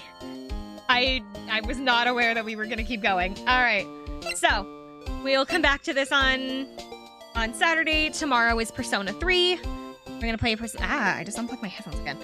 We're gonna be playing Persona 3 at... Sorry, I'm trying to plug my headphones back in. We're gonna be playing Persona 3 Reload, not original. We're playing Persona 3 Reload at 2 Central Standard Time. And So we'll come back to this on Saturday. We'll come back here on Saturday. Tomorrow's Persona. What else is this week? Fire Emblem. Fire Emblem was gonna be on Thursday. So we're doing tomorrow's Persona. Fire Emblem is on Thursday night. And then I can't be here on Friday because I have the dentist appointment. And then Saturday is More Phoenix Wright. So I will see you guys at that point. Let me see if anybody is on. I can raid you guys out into. I don't have a web page up. Hold on. Let me see who's on. I have a feeling that Crucy is. Yes, he is. We're gonna raid Crucy.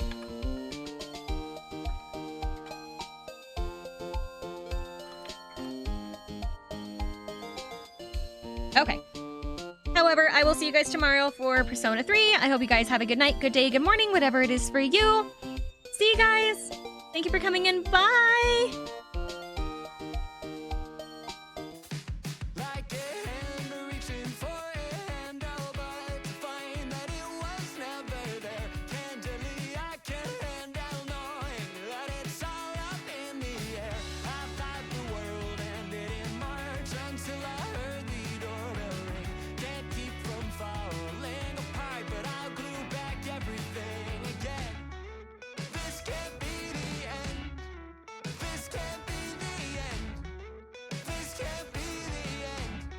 This can't be the end of all that summer had to say. What little time has gone away. I'll glue it all back anyway. I'll glue it all back anyway.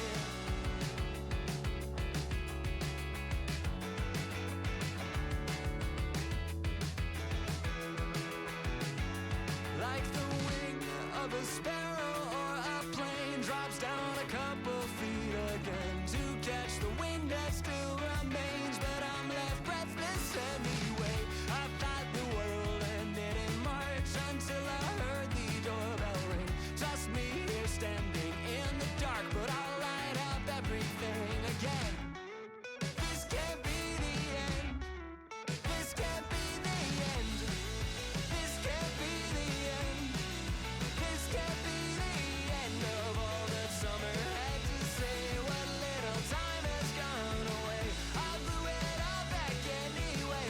I'll glue it all back anyway.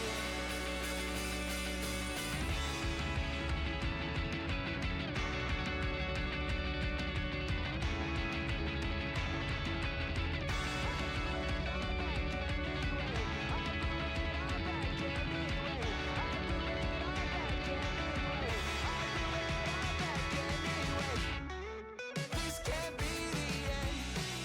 This can't be the end.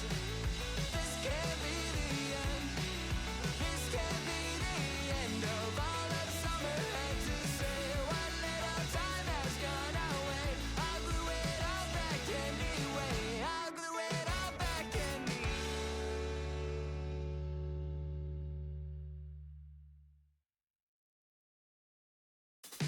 Like a hand reaching for a handle, but to find that it was never there. Candidly, I can't handle knowing that it's all up in the air. I thought the world ended in March until I heard the doorbell ring. Can't keep from falling apart, but I'll glue back everything again. This can't be the end. This can't be the end. This can't be the end. This can't be the end of all that summer had to say. What little time has gone away. I'll glue it all back anyway. I'll glue it all back anyway.